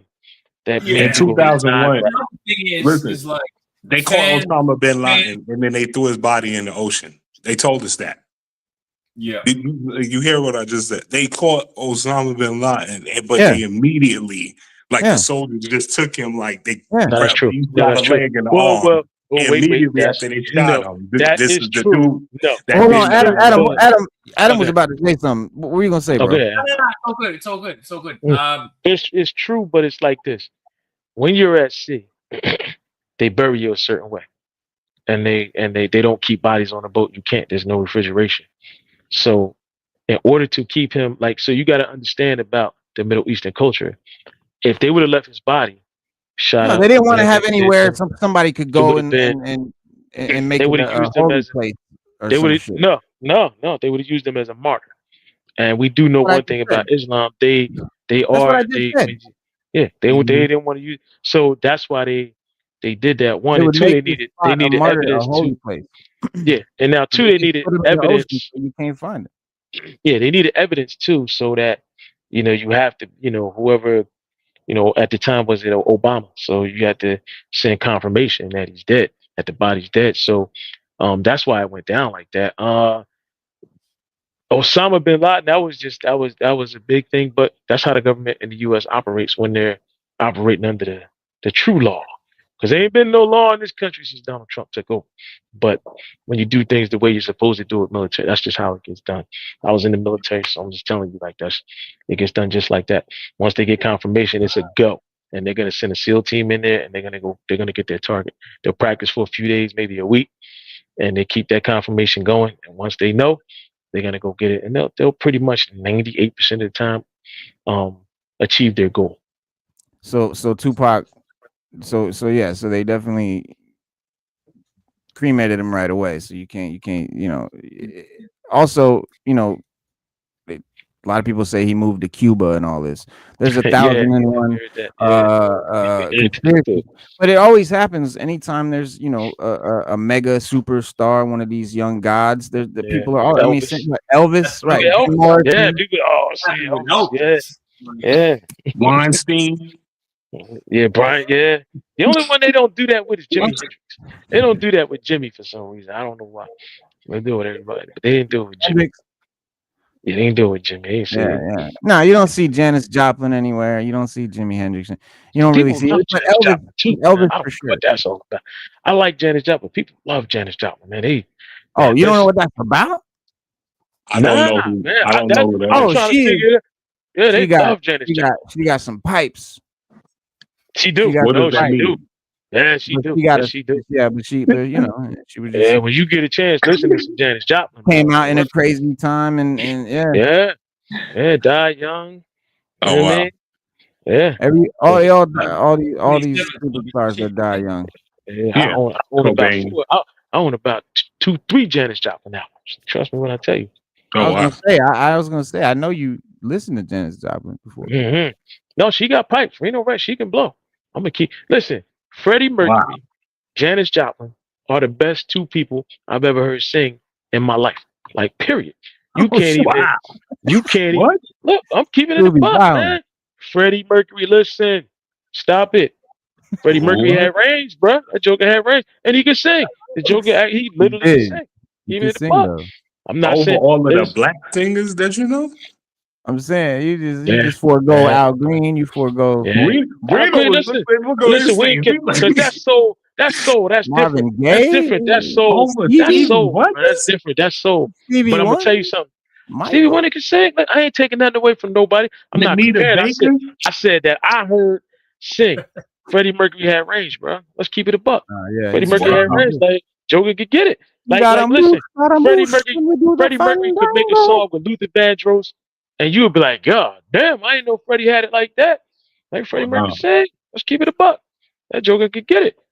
I mean, he had range. He could literally sing like 5 different opera tones. Yeah. Like straight up and down. You name somebody else that can do that. That's alive right now. So you uninvited to the barbecue. Your black card just got taken. I'm giving it. I'll take that because I do my own barbecuing anyway. I don't need to go to nobody. I got all the barbecue shit in my backyard. I ain't got to go to nobody else. I got everything I need to barbecue right here. Exactly. No, that's true. I mean, listen, look it up. Listen to some of the music. I tell everybody, listen to some of Queen's music. Listen to some of Queen's music. And then listen to the solo stuff he did. Like what's the one song everybody sings Mama I killed him at that. Yeah. How many different tones did he do or styles in just that one song? He was very talented. Let's leave it at that. He's very talented. Super talented, but you can't take nothing away from talent. I ain't dissing nobody else saying they can't sing. I'm just saying when it came to range, Freddie Mercury was one of the singers I've ever heard. He could do it all. Now it might be somebody else coming out in the next few years that might be able to rival that. The Highlander theme was that gas too. Yeah, that was Freddie Mercury. Yeah, that was Freddie Mercury. Yeah, listen to that. A lot of air. First Gordon song too. Yeah. Yep. And something new too. Something. Yeah, what's that? And he was good before. Listen, he turned out Live Aid. When he did Live Aid, he turned Live Aid out. White men in the 70s and 80s was not playing. That looked like Freddie Mercury. That is true. I do believe that. I do believe that. Not sing like him, I'm here to tell you. There's a deep squint. I ain't squinting too hard, but I think it's true. Can't sing like him though. So he did. Some of the biggest reveals from the show, right? The Diddy show. The new controversial footage showing how Combs ran his legal team. You had Jackson and Stapleton were mum to THR on how the Diddy footage in the docuseries was obtained. but the filmmakers acquired new video that Combs shot himself while he was sequestered primarily in a Manhattan hotel room. We saw that with him, right, talking to the lawyers right before the arrest. You saw cops across the way on the building, on the rooftop. He had that nervous energy, but he definitely was like close to cracking. And these intermittent moments definitely contrast with his persona that he tries to portray. So we definitely got to see like that vulnerable side. But we see like that the control he exerted over his legal team, right? So before and after his arrest and throughout his federal trial, we see it. At one point, he basically says about his PR battle. He says, "Listen to me. I'm going to let you professionals look at the situation and come back to me with a solution. Y'all are not working together the right way. We're losing." And it shows him, the footage shows him in this legal battle. And so all his attorneys and shit sending the takedown notice to Netflix, calling it a shameful hit piece, an unfair, illegal, and unnecessary and deeply personal affront. End quote. But yeah. All and then is make people watch it even more. Thank you. Thank you. Like that's exactly right. There's article after article, TMZ, everybody, Puffy saying it's a hit piece. People that were not interested and people that were like, I'm not gonna bother. It's probably the same old shit. Now they're gonna watch it. Yeah, because you said that. When I watched it, I gotta go after this, but when I watched it, I'm gonna keep it real. It brought back a lot of nostalgia, and it brought back a lot of things that I had heard. Oh yeah. And now that I'm hearing these stories in more detail, I'm like, oh, wait a minute, hold up. Now your wheels are turning. If you're somebody that was, as old as we were back in the 90s and early 2000s, you're like, wait a minute, we're hearing this. We all heard about the Diddy parties. We just never heard nobody speak in detail about it. But this docu-series speaks in detail about a lot of stuff we heard, about a lot of word on the street. And I'm going to keep it real. It brought back a lot of nostalgia for me. I was like, yo, wait a minute. Well, I heard this. And then when they tell the story, it just gives you a clearer insight now to the stuff that you heard. And into him and how he operates. Like, yes. And we heard that too. Yeah. Yeah. Like, I remember back in the day, you would always hear about when he was coming up, trying to get on, like, with, I think it was Arista or whichever label it was, how ruthless he was and how he would go through anyone to get an upper hand. You know what I mean? Yep. But you see it over the course of the whole series. I finished part 3 and 4 last night. You just see that this pattern of behavior just continued all throughout his life. It's how can he get over this person to the next level? You know what I mean? And he just does unscrupulous things to do so. I saw that. That was for me. I saw that in 2001, Making the Band. Yeah. You say that, that was, it's beginning of the 2000s, because all the later than 90s after that, I watched him blow up. But by 2001, that show, Making the Band, came out. And definitely in between watching the paying attention to the artist, that was it. That show directly showed him just like how he was, like how ruthless, like how cold he was. He was always saying shit, like every episode he was saying shit. It only got funny until Chappelle. That's why Chappelle started making fun of it. Like the walk to Brooklyn and get the cheesecake. But it wasn't funny. That shit wasn't funny. That shit wasn't funny when we was watching the episode though, the real episode. That's why you see like even one of the I think Dylon, one of them, like flipped out. He was like, man, he still that to this day. He was like, that really happened. He walked off the show. He was like, fuck you. I'm not doing that. Like, like he was treating them less than humans. Like, no, you're gonna walk. But no. Wait, honestly, I felt Puffy on that because Puffy was that guy that did that. Like they talked about like how he got into the business, how he broke in, how he met people and shit. Like think about this. If it wasn't for that show, Making the Band, none of them kids would have ever been noticed by anyone. Hell yeah. Puffy made himself get noticed by doing shit like getting motherfuckers cheesecake at 3 a.m. He was hustling like an unbelievable motherfucker, right? And he was like nothing but motivation, nothing. And so he, in his mind, he's thinking like, well, if these kids ain't willing to do what I was doing, why should I give them a shot? Why should they didn't earn it? You know what I'm saying? And so that was his thought process. The No, flaw. granted, I would have did it. The I flaw, would've did right? it. You know what I'm saying? That's what I'm saying. I would have done it, but did his flaw was the people he chose, the kids he chose weren't them kids. Yeah, no, that's true. And the thing is, like, you can't discount is like at that time, reality TV is hitting the world hard, right? Yeah. So, like you said, I think earlier, man, he used that as a vehicle because the music for him was like everyone gone. Mace, Cameron, Biggie, blah, blah, blah. Everyone's gone. He's used that as a vehicle of like, well, I can get out here and I can be on people's TV screens every night of the week or whatever it might have been, how many times a week it aired. And then from there, I can get Ciroc vodka and get this deal and get Sean John going. You know what I mean? Yep. Like he had his own intentions for doing that. You know what I mean? Like, and yeah, he just showed more of himself in that show. Yep. He said if Diddy was on YouTube, he would have bought subscribers and streamed with our old mate. That's an inside thing. That's a little inside baseball, that one. Yeah. Making the band was rough on the kids, though, especially the girls. You know, it was really rough on them because Diddy was like straight up like sexually fucking assaulting them. Like straight up the one girl, what's her name? Actually, Aubrey, right? Yeah, Aubrey, right? Yeah.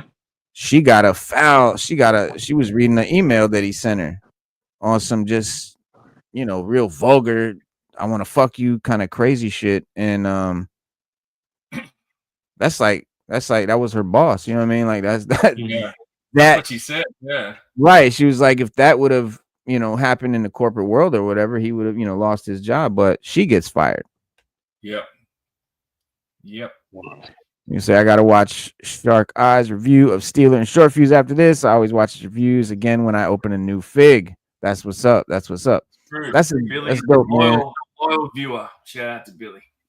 Hell yeah. Yeah, you got a great following, man. You got a good thing going. So so and then obviously the other big thing from the show was about Biggie and Pac, and how after they got killed and the Crips aligning with Bad Boy while the Bloods are death row, and then of course Suge Knight and Puffy, and then the whole thing being manufactured through the media into this big East Coast West Coast beef that really was not a thing. It was really just this thing between Puffy and Suge, and basically, you know, Puffy was just, you know, I'm glad you just said that.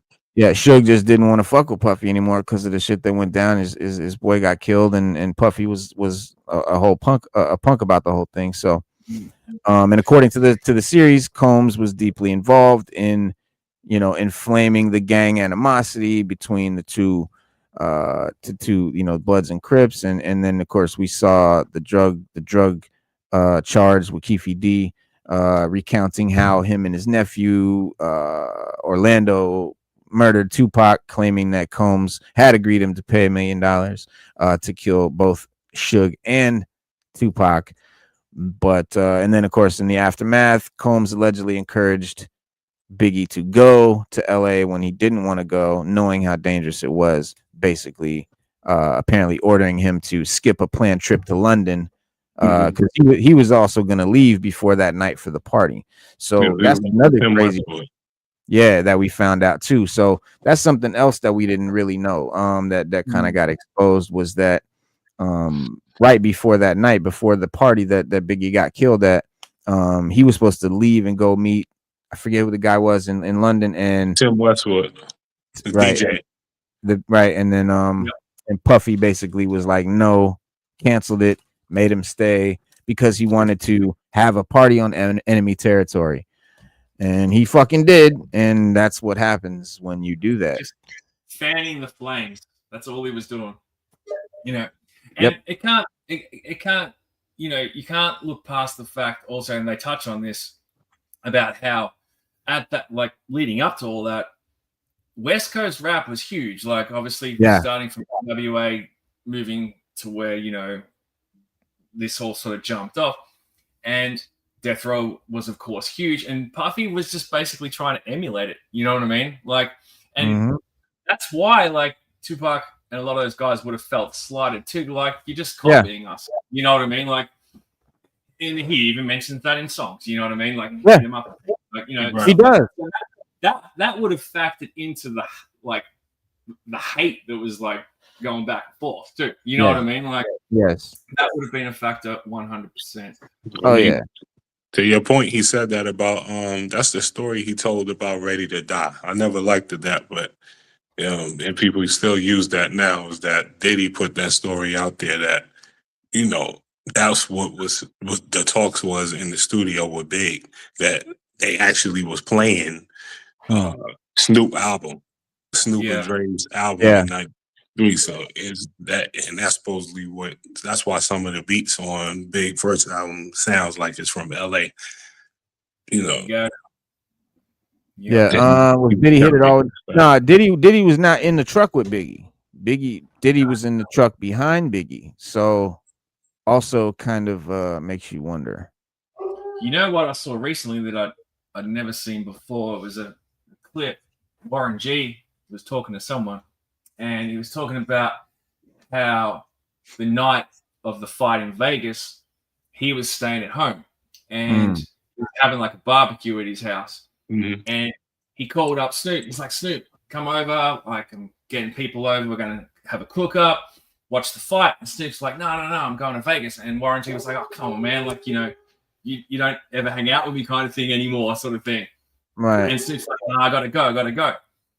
Anyway, next thing you know, Snoop rolls up and just surprises Warren G. And he's at the cookout with him, like, for the duration of the fight. Their pages and phones start going off, and they get told like Tupac's being shot, and you know, they clear out the house and whatever, and they're just sort of, you know, and that's when Snoop decided, all right, I'm going to Vegas, and he flew there.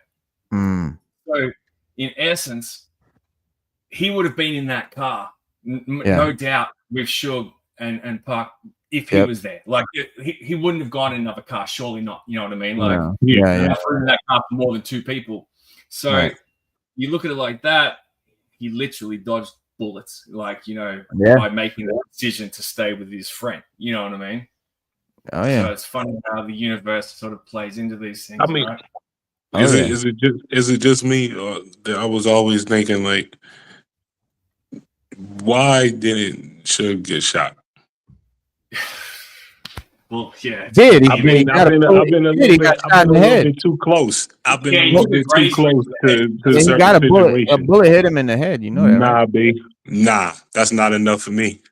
I've been a little bit too close to certain situations where it was an intended target, but because there was somebody else right there. Yeah. Unfortunately. But look, Pac is right here. Suge is over here. The gunman's over there, right? So Pac is between him and Suge. So all the bullets go into Pac. They didn't. It wasn't like they sprayed with a fully automatic. He just took a pistol and fired a couple of shots. They went into the door. They went into Big and one. Yeah, they went through the door, and so Big Pac's right there. They're not really gonna get to Suge. So yeah, it tracks. It's not now. Like if Suge was between Pac and the gunman and he didn't get hit, then I'd be like, yeah, that's crazy. Yeah, like 6'4", what, 200 pounds or whatever. Like, it's I've always thought, how did he not get more of a bullet? But when you look at it like that too, I don't know how many rounds were let off. I can't remember off the top of my head, but you know, it would have happened so fast. It wouldn't be like the guy would have been like, and just sticking around, you know what I mean? So yeah. You know, to that point, you know, it's just immediately at that, and something else is the question is like, I mean, but unfortunately, it happened with Nipsey too. We don't never have these guns. There's nobody else ever. Well, with Nipsey, it was one person, but he wasn't. Of course, he wasn't nowhere. His timing was not It was after the fact. Nipsey already got hit. We never in that situation. Both of these situations. Where was these other guys are right there? They literally in the car behind them. It only take you a second to pull out your waist and get out and stand out of the car and shoot. Yeah. Both times, nobody in both cars are behind them. 2 cars actually, and none of these guys, none of their guys have guns. I guess the way it was set up was Pac was here. It was just Suge and Pac. They weren't in like a caravan of people. And then like the Cadillac that Keefy was in, they rolled up right next to him. There was a car full of girls, I guess, in front of them that they were kind of yelling back and forth with. Keefy D them rolled up, bop, bop, bop, bop, and took off. I hear you. But you know Pac cousin Hussein. You know you're not here no more, right? You know why you're not here no more. Why? He said he literally looked in that car and seen the face of the killer. Yeah. He said that immediately. Oh, and they immediately got him up out of here. Oh, yeah. Supposedly somebody went to his door in the project I can't say that. Nobody gets killed the way that he got killed in the projects. Yeah, right. That was 1,000,000% a hit. Yeah. Like a week later, you imagine the stories he would be telling right now. Nobody that can sit, and that goes to the Keefy D. Somebody was asking me about that earlier. He's not saying nothing. He's not saying nothing. And granted, I believe Suge know a lot more, but of course he's not gonna say nothing. But everybody that could really, there's like 4 other names I could say. Now, what do you mean by Keefy D's not saying nothing? He's not really giving us anything. And I would say, even if he what do you mean? He laid that shit out in detail. Did you see when he got in that courtroom? You seen how fast he said exactly what I'm saying? He looked that judge in the face and said, "I'm getting paid, man. They paying me for them interviews. Y'all think I'm doing that shit for free?" Yeah, he said that. He said that it was, under duress or whatever. But of course he's gonna say that. But yeah, and it doesn't matter why he told them what he told them. That's what I'm saying. If he told them because they were paying him, or if he told him because they had a gun to his head, it doesn't matter, because the story that he told, if you listen to it, that's not like he didn't just make that up on the spot. He's coming with details. He's got specifics. He was in the car, like at the there's end of the day. No question. No question. Whether he pulled the trigger or not, he may be deflecting there. Maybe he's the one that shot him, saying it was Orlando. Who knows? But he definitely was fucking there, and it definitely went down the way he said it did. Like, there's no question that it was a legit, story.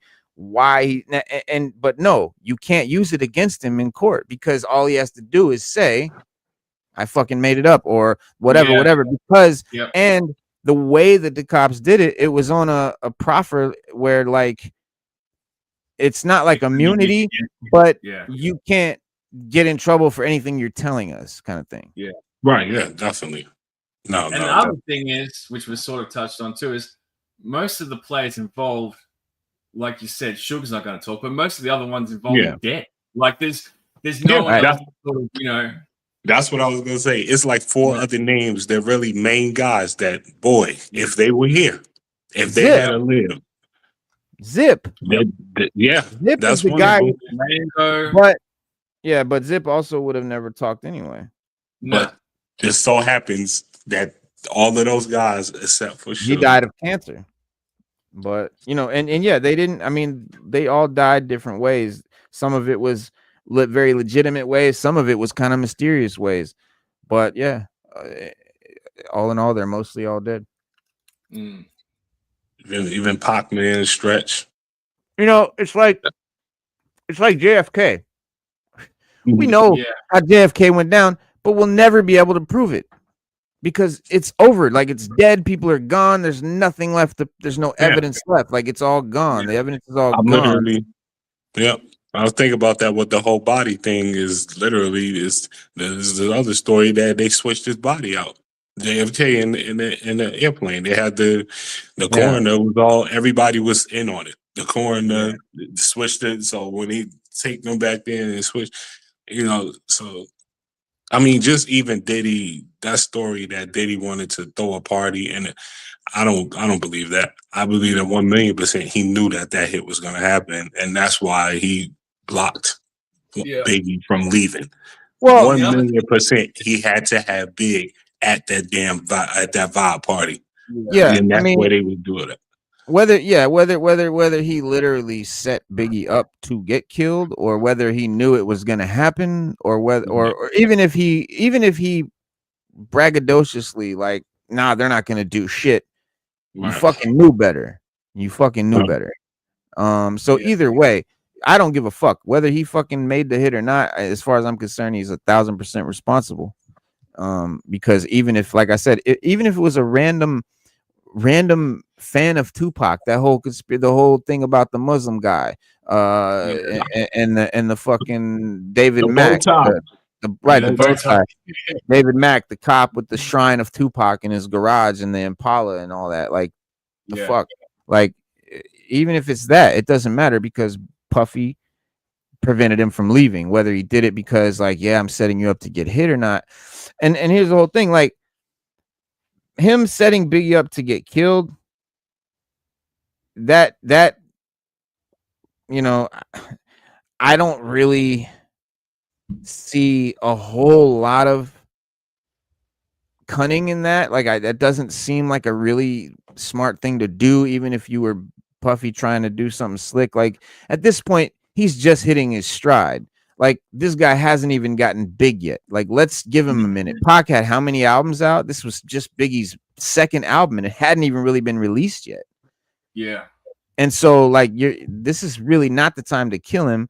If you want to capitalize on it, right? So if you want to exploit it, like let it fatten him up, like let him get bigger, let him become a bigger star, let him get more global, let him have more shit out, because then when he dies, then it's an Elvis, then it's a Tupac, then it's a whatever. So like, that would have just been the way I would think that he would think about it. So again, I'm not saying he didn't do it, but I think I personally think it's just more likely that he was, and he said as much, like, and his best, like his closest confidant and partner in Bad Boy said, like, he wanted to have this party on enemy territory to be like, fuck y'all can't touch me type shit. Like I can do this and y'all can't do shit type shit.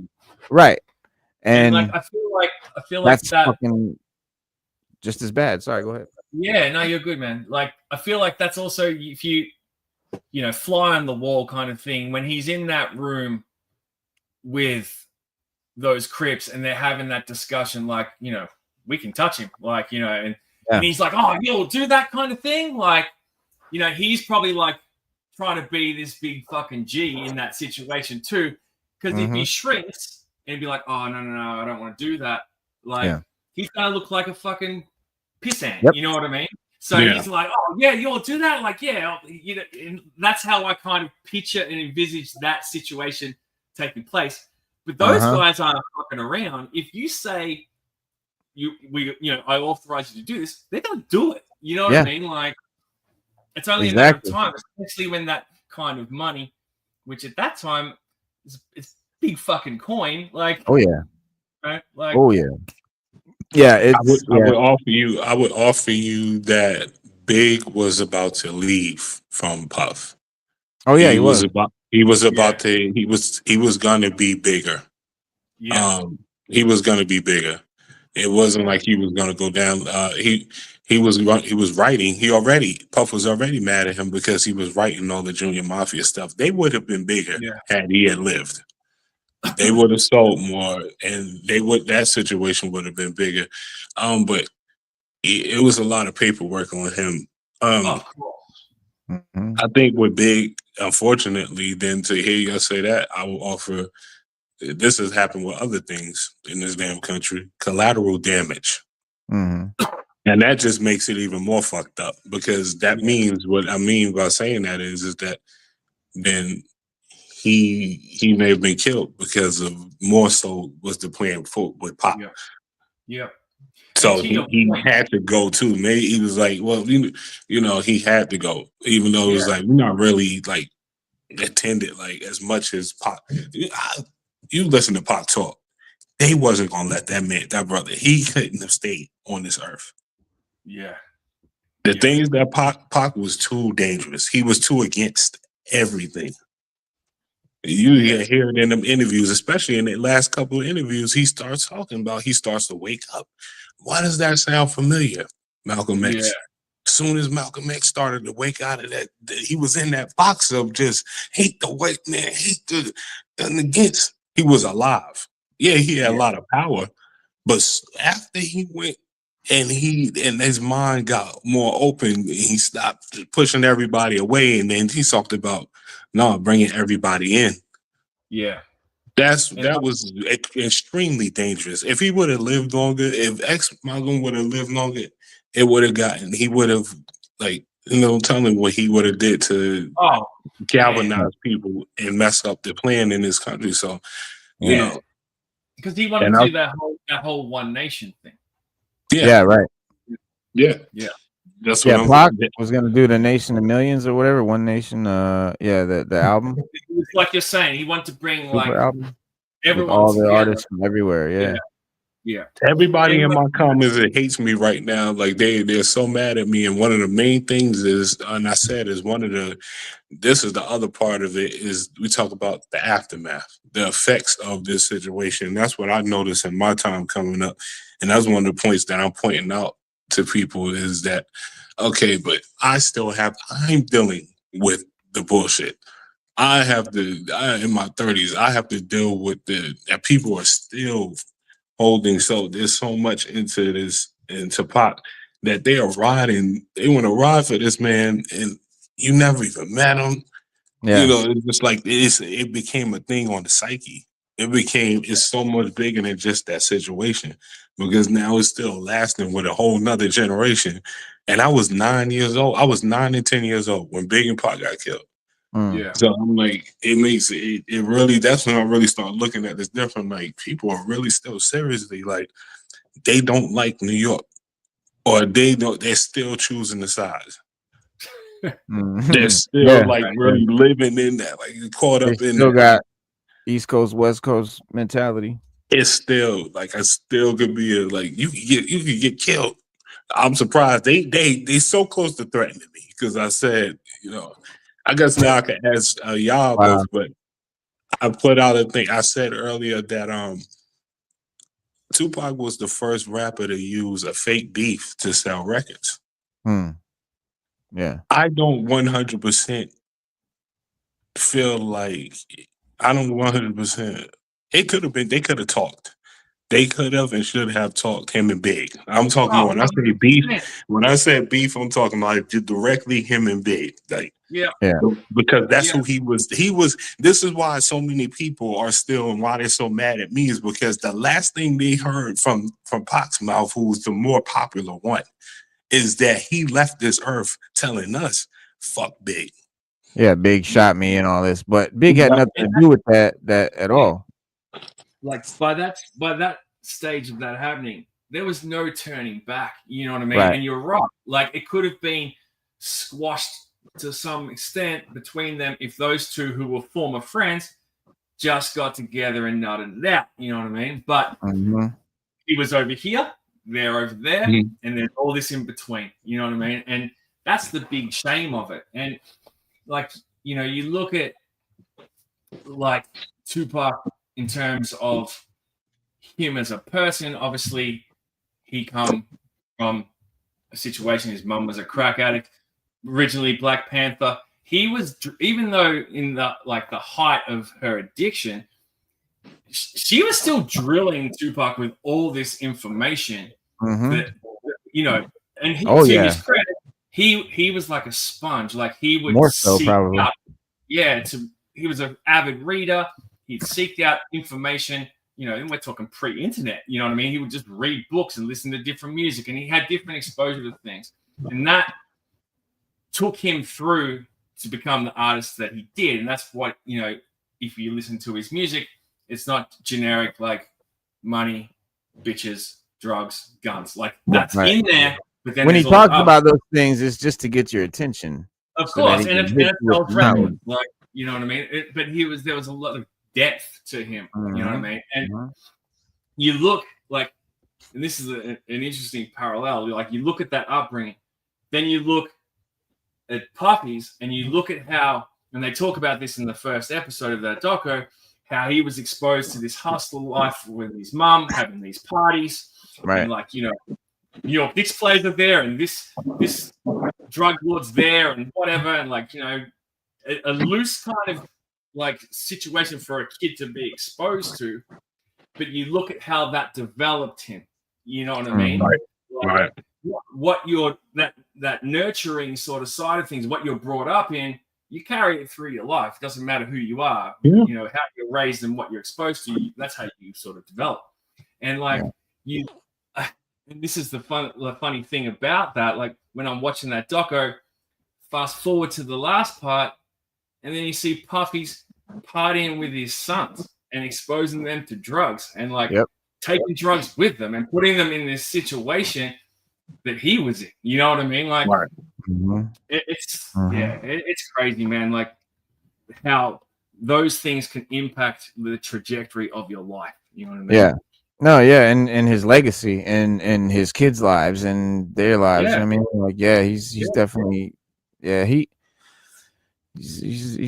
a devil. He's a bad motherfucker. Billy said this is a question that I don't think really has an answer, Billy. Who was more talented? It's really more along the line. I mean, that's that. I don't think they're both extremely talented. Now, if you're talking about, I'll give you an answer.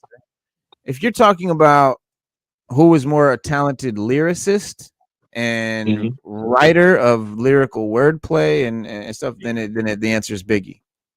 Hands down, no question, he's the better MC. Storytelling.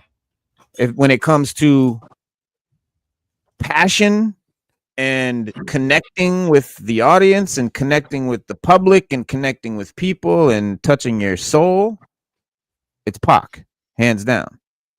So, I mean, like he's an actor as well. You know what I mean? Like he drums. He's an artist, an actor, exactly. That side of things, and Biggie didn't have that. But yeah, it's true. They're both talented in their own ways, but in different ways. I think Pac just lived. He lived a different. I think people definitely are not. They're missing out on Big giving you. That's why my favorite album is the first album. Yeah, me because too. It's definitely what I started at. I heard it at 10 years old, but it's definitely when I listen to it now. Like, you know, the last song on the album. People say that about like it was just Pac what they're feeling, but go listen to Suicidal Thoughts. Oh yeah, you know, the only other person I heard that probably get me like that close with like that could, you know, it could say something is Scarface. You know, but I think Big just, you know, they lived a different life. They lived a different type of life. Big was more rooted in New York is more with certain just in the street life with the that. hood. Yeah. Pac had more. Right. Yeah. He had more range of stuff to pull from. You know, so in this new Tupac book that I'm reading, the one that's come out, the biography by Jeff Pearlman, which is fucking amazing read. I'm halfway through it. I'm just chewing through it like a madman.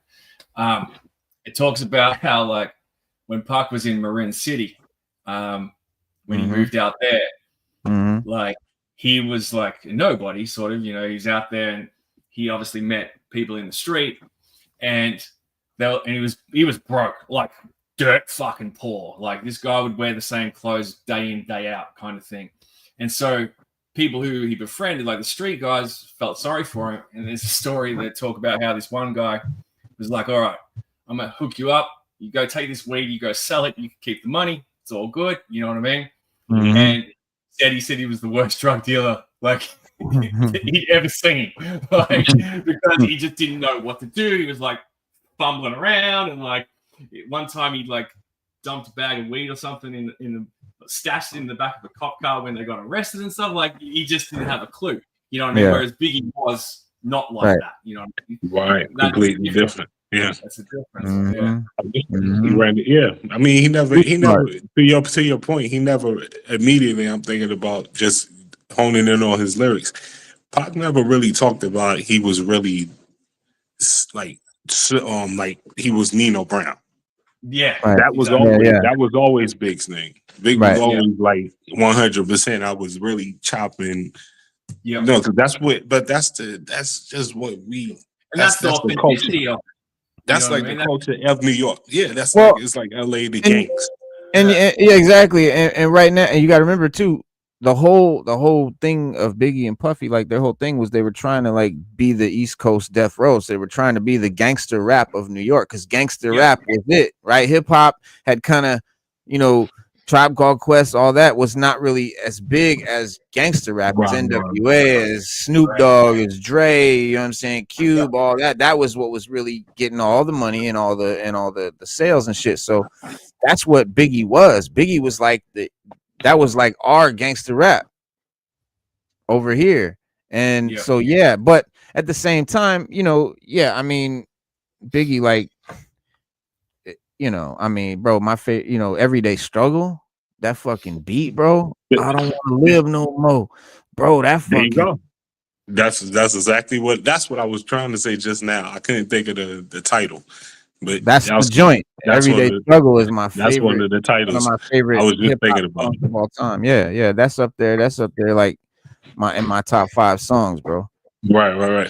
And that's some deep shit. Like he really is talking some deep shit. So, you know, not to take nothing away from either one of them as far as, you know, their content or ability at all, man, but they both just have their strengths, you know, in one area or another. Big L is an MC that just passed that just put out an album, a posthumous album, because he died in the 90s, got killed, got shot, but he is easily known as one of the best lyricists of all time. Also a guy that only had 2 albums, one after he died, just like Biggie.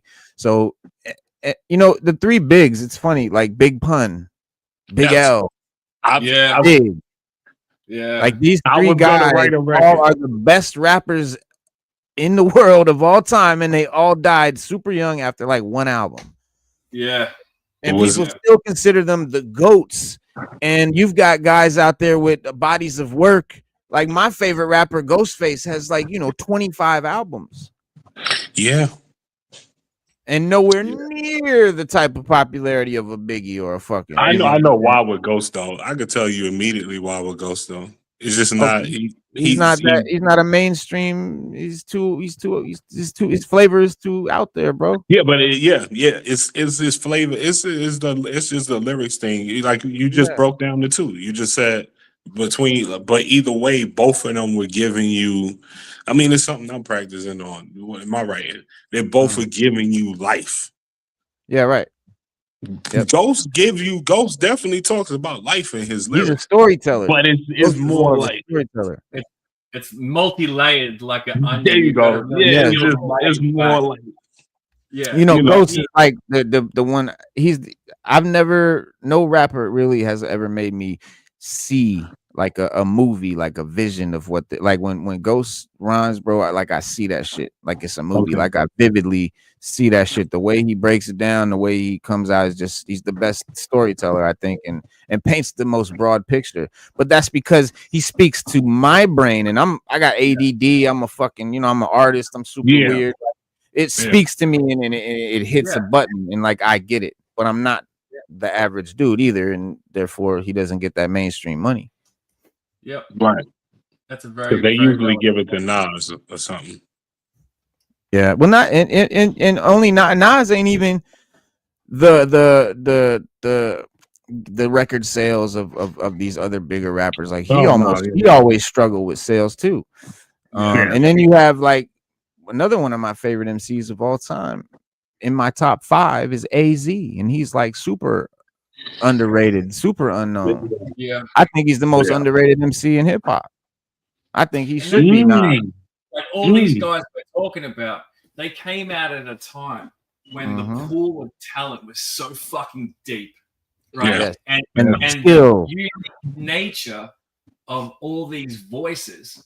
Like, yeah, you know, you can go from a Ghostface to a Method Man to a Busta Rhymes to a Tupac Mhm. to a Biggie, like to a Eric Sermon, like Redman, like all the rest of Wu-Tang. Like everyone yep, at that point in time sounded different. It yep, wasn't cookie cutter shit like a lot of the rap of today. You know what I yeah, mean? yeah, So at that point in time, there's only so much album sales to go around. You know what I mean? Like, don't mhm. get me wrong, a lot of those guys still did respectable numbers, but like you're saying, man, like there was ones that are here, and then there's ones that are here, and then there's ones that are here. You know what I mean? Right. Because at that time, everyone was fucking buying CDs. Like, and a CD here back in the day, if it wasn't an import, would be like $30. You know what I mean? Like, Yeah. you know, so that's big money for teenagers to be spending on fucking album after album after album. Don't get me wrong, people did do it if they didn't have other things that they collected. But at that time, for me, I'm collecting comics, I'm collecting this. So I've got to spread the money around. You know what I mean? Yeah. So Mhm. someone was always going to eat less than others. So, but we were Yeah. spoiled for choice. That's the beauty of that golden era of rap. We're so spoiled for choice. And Mhm. it's timeless. Like you can go back and just fucking. I've got a whole. You can't see. I've got a whole tower of rap CDs here. I can just pull one out from that time period and just. It's like a fucking time machine. Just go straight. What? back. Boom. VHS? No, I've still got all my original CDs behind here. Oh, I thought you said Rap City. I thought you said you had Rap City like. No, like movies. CDs. Like Oh, yeah, okay. yeah, bro. Hell yeah. Yeah, man. Rap City on YouTube. So like, now. yeah. I mean, so like in that era though, the difference between that era and now is literally the internet. I mean, you had so back then you had to get good. You had to really get good, build up your skills and hone your shit, and over years get good enough so that you would have enough fans so that you could get signed by an A&R, get signed to a label, and so that anyone would hear your music. Yeah. So by the time we heard anybody, they were Nas and Method Man and go, you know what I'm saying?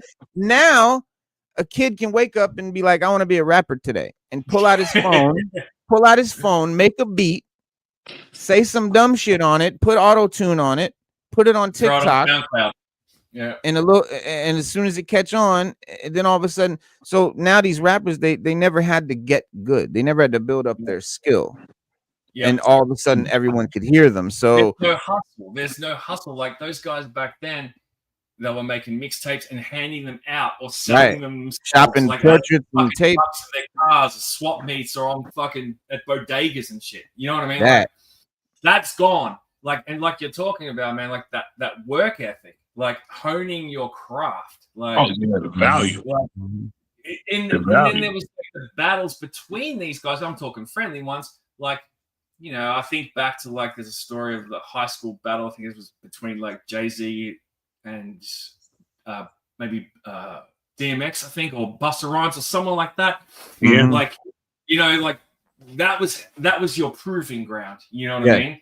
There was no internet, like you said. Like there was no other way to get your music out there. You had to get your name out there, and you had to perform and try and get on where you could, and then hope that an A&R would be like, oh, this guy's fucking like fire. Like, let me run upstairs and tell Russell Simmons or whoever. You know what I mean? Like, you had to really be nice, and that's the thing that I tell when I'm in front of the guys from past generation, and they bring up the technology, and it's like, yeah, the technology is cool, but I would rather. Because I actually have the talent and I have the skill.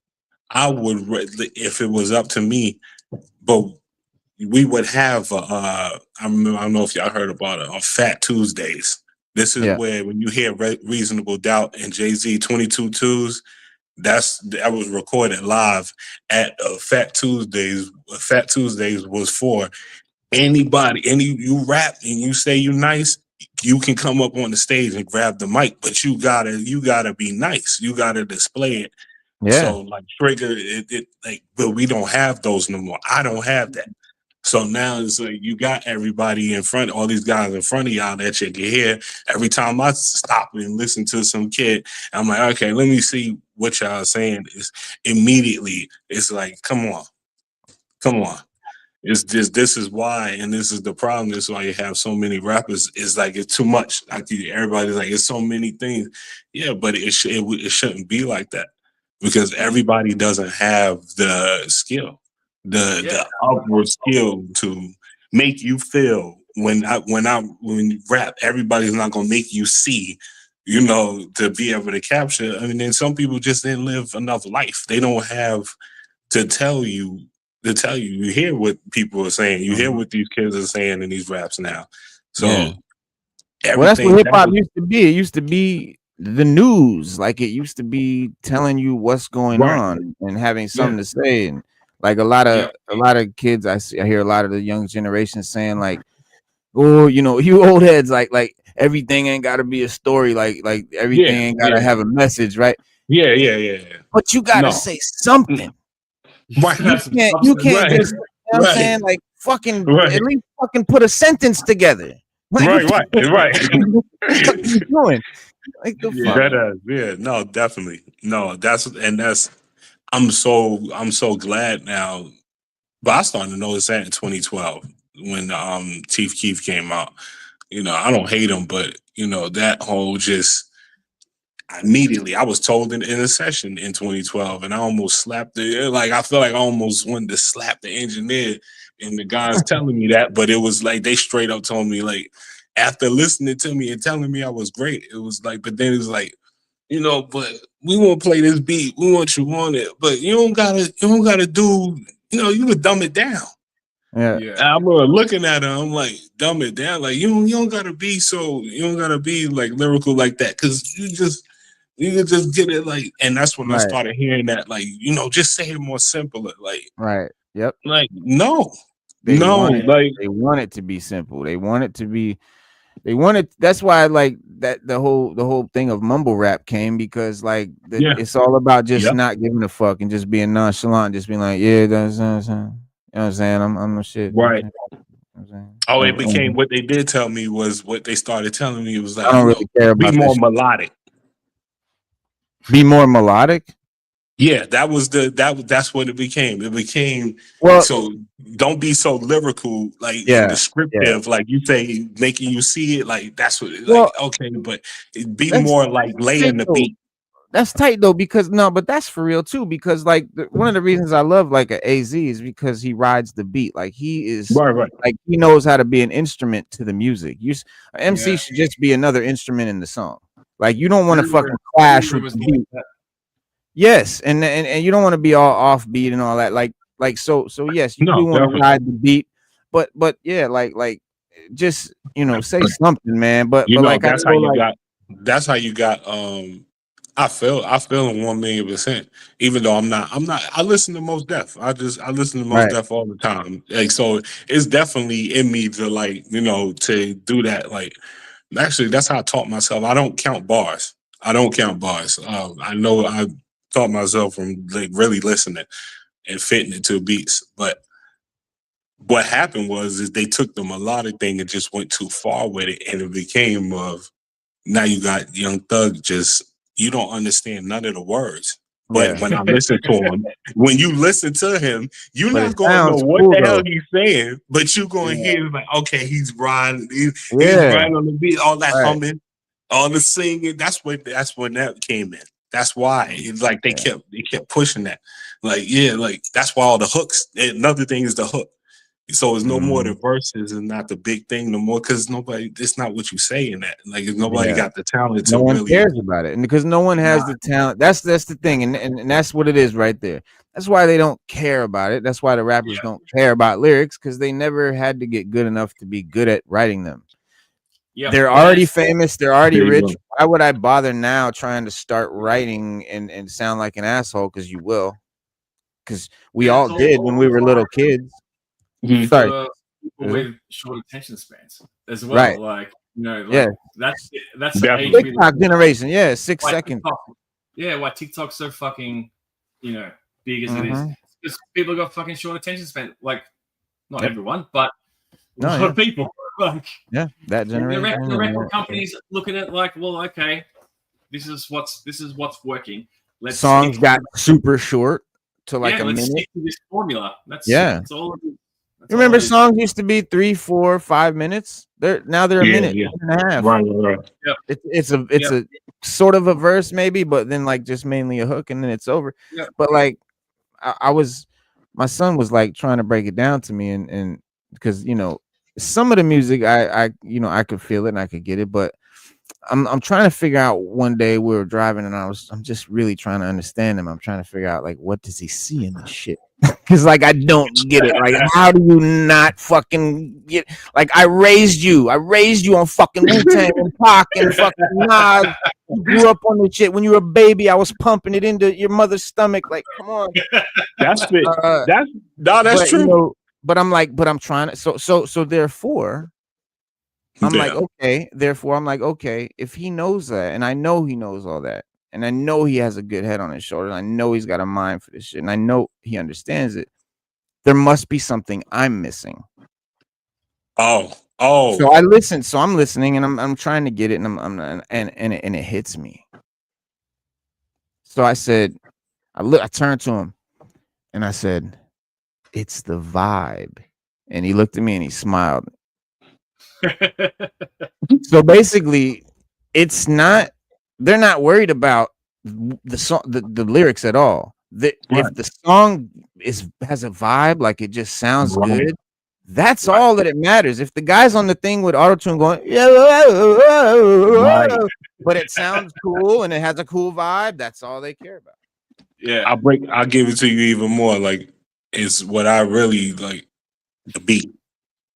Yeah, that too. That's part of it. You remember that's why you remember 2012, that's why that thing Chief Keef was so big, because it was a producer they talk about all the time. He doesn't get used no more now but those type of beats was so it was so melodic. Those beats alone was like, it's really like, even I said, I'm like, and I remember telling some of my guys like hanging around me, of course, they know I rap and they know how I rap. Like, I've been doing that back then, especially in 2012. I'm like, I'm from New York, it's gonna be words. And they was like, listen to this beat though. And it's like, I'm like, all right, some of those beats are like hard, but I don't want to, you don't want to fit. I don't want to sound just like guys. Right. So you got like, I would say another that goes into another major thing that's missing with, I don't know, I still have it, but individualism. Originality. You don't want to be just like, they're dope if they sound like the last guy that was dope. Yeah. Right. That's what makes you dope. If you sound like the guy that's dope right now, like that's crazy to me. Like I'm telling you would get your ass beat if you sounded like somebody. Like that was on. That's the number one fucking violation in fucking hip hop, and they completely just disregard it. And I feel like a fucking angry old man on my lawn. I feel like an angry old man. Like I swear to God. Because it's like the Migos flow is what they called it. Literally told me, I've literally been told that to my face. Like you good in there. You should be able. You know how to rap like the Migos. Hey, do that. Just do that. That's what Drake is. That's what Drake has done. Drake. So it's like and it became okay. It became okay. To do what everybody else was doing. Also, from my side of view, like I had people telling me, you want to get to the bag, you want to get on radio. Yeah, well, it became okay to tell rap, like copy what other rappers are doing, and that it just got like it's a formula, right? Yeah. It's just sad. It's sad. It is. It sucks. It's the death. It's the death of hip hop. But the guy that said hip hop is dead is the same guy breathing life back into it right now. Shout out to Nas, Mass Appeal, the seven albums, the Mass Appeal albums have been honestly like a breath of fresh air. It really feels like it makes me know that like it ain't dead, bro. Like I've really been depressed at some points, dog, thinking about how this shit is over, bro. Yeah, and like it's just fleeting moments, but you know, this honestly it feels good because it's validation because all these things, all these guys have all these albums and stuff have been successful and well received, which means more guys are gonna follow. And these guys from the 90s, they're not fucking in wheelchairs. They're 40. They're in their 40s. They're fucking young. Like they can still like and any other genre of music, like even the Rolling Stones, like dude's like 80 and he's still fucking on the stage. So it's not it's only hip hop that seems to think like you hit an age that now you can't do it anymore, and that's the worst shit that happened to hip hop. And like I think now like Nas and guys like that are kicking that door down. These are just guys we've always kicked doors down, and so we're gonna keep kicking them down. And so now we're kicking the age door down. Like there's no reason, like Andre said, like, oh, I'm 48. What am I gonna do now? Rap about my colonoscopy? Yeah, he's not inspired. Yes, dog. I want to hear you rap about your colonoscopy. Fucking A. Like that's what's up. Like rap about what's going on in your life because you got skills and we want to hear your sound. That's it. There's no reason why. Yeah, like it's a beautiful thing, man. And so now it's bringing it back, man. And hip hop is definitely alive, and the youth is picking it up. I'm seeing in America, I'm seeing like my son's generation, I'm seeing them starting to get tired of it. I'm seeing them starting to long for substance and meaning and lyrics. I'm seeing young MCs, you got guys like Coach Contra, young guys in their 20s that are some of the illest lyricists that I've ever heard in my life that could go toe to toe with any guy from the 90s. You got young guys right now spitting, bro. So it's definitely it's still there. And it's definitely, that's something now I know what I always suspected that I knew was that it's always going to come back around. It's always going to come back. That's what I was literally about to say, man. Like these things can be cyclical. You know what I mean? Like everything old can become new again. So there's still some hope. Exactly. No, definitely. Yeah, man. Hitting up. It's 9:30, man, and I know I don't want to keep you all night, bro. And but it's been great, man, getting to know you, man, and having you on the show, bro. And obviously, you're welcome back anytime. You'll always have the link. You can hop in and chop it up with us anytime. And we'll definitely support you and your channel and everything. So guys, make sure you go, everybody, and check out the Shark Eyes Toy View channel on YouTube, man, and give them your support. Hit them like, subscribe, and all that good stuff. If you're into action figures and toys, man, he's definitely one of the best that does it. Straight up and down. Very kind of you to say. I mean it, bro. You got a good thing, bro. Appreciate you, Billy Boy's Toys, man, and everybody that came, all the fans of Shark Eyes that came and chopped it up with us today. We're very grateful, and obviously, of course, you guys are always welcome back as well. Anytime. We do this every Wednesday and every Saturday night at 7 p.m. Eastern Standard Time. And Shark Eyes, man, tell them what's up, tell them where you're at, tell them what you're doing. Oh man, you pretty much covered the spread, bro. Like you can find me on Instagram as well, Shark Eyes Pics. I don't do any of the other socials. I don't have time for TikTok.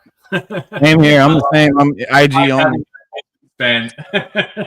Yep. I want to keep it that way. But Yep. yeah, man, the channel is the channel, as you said. All right.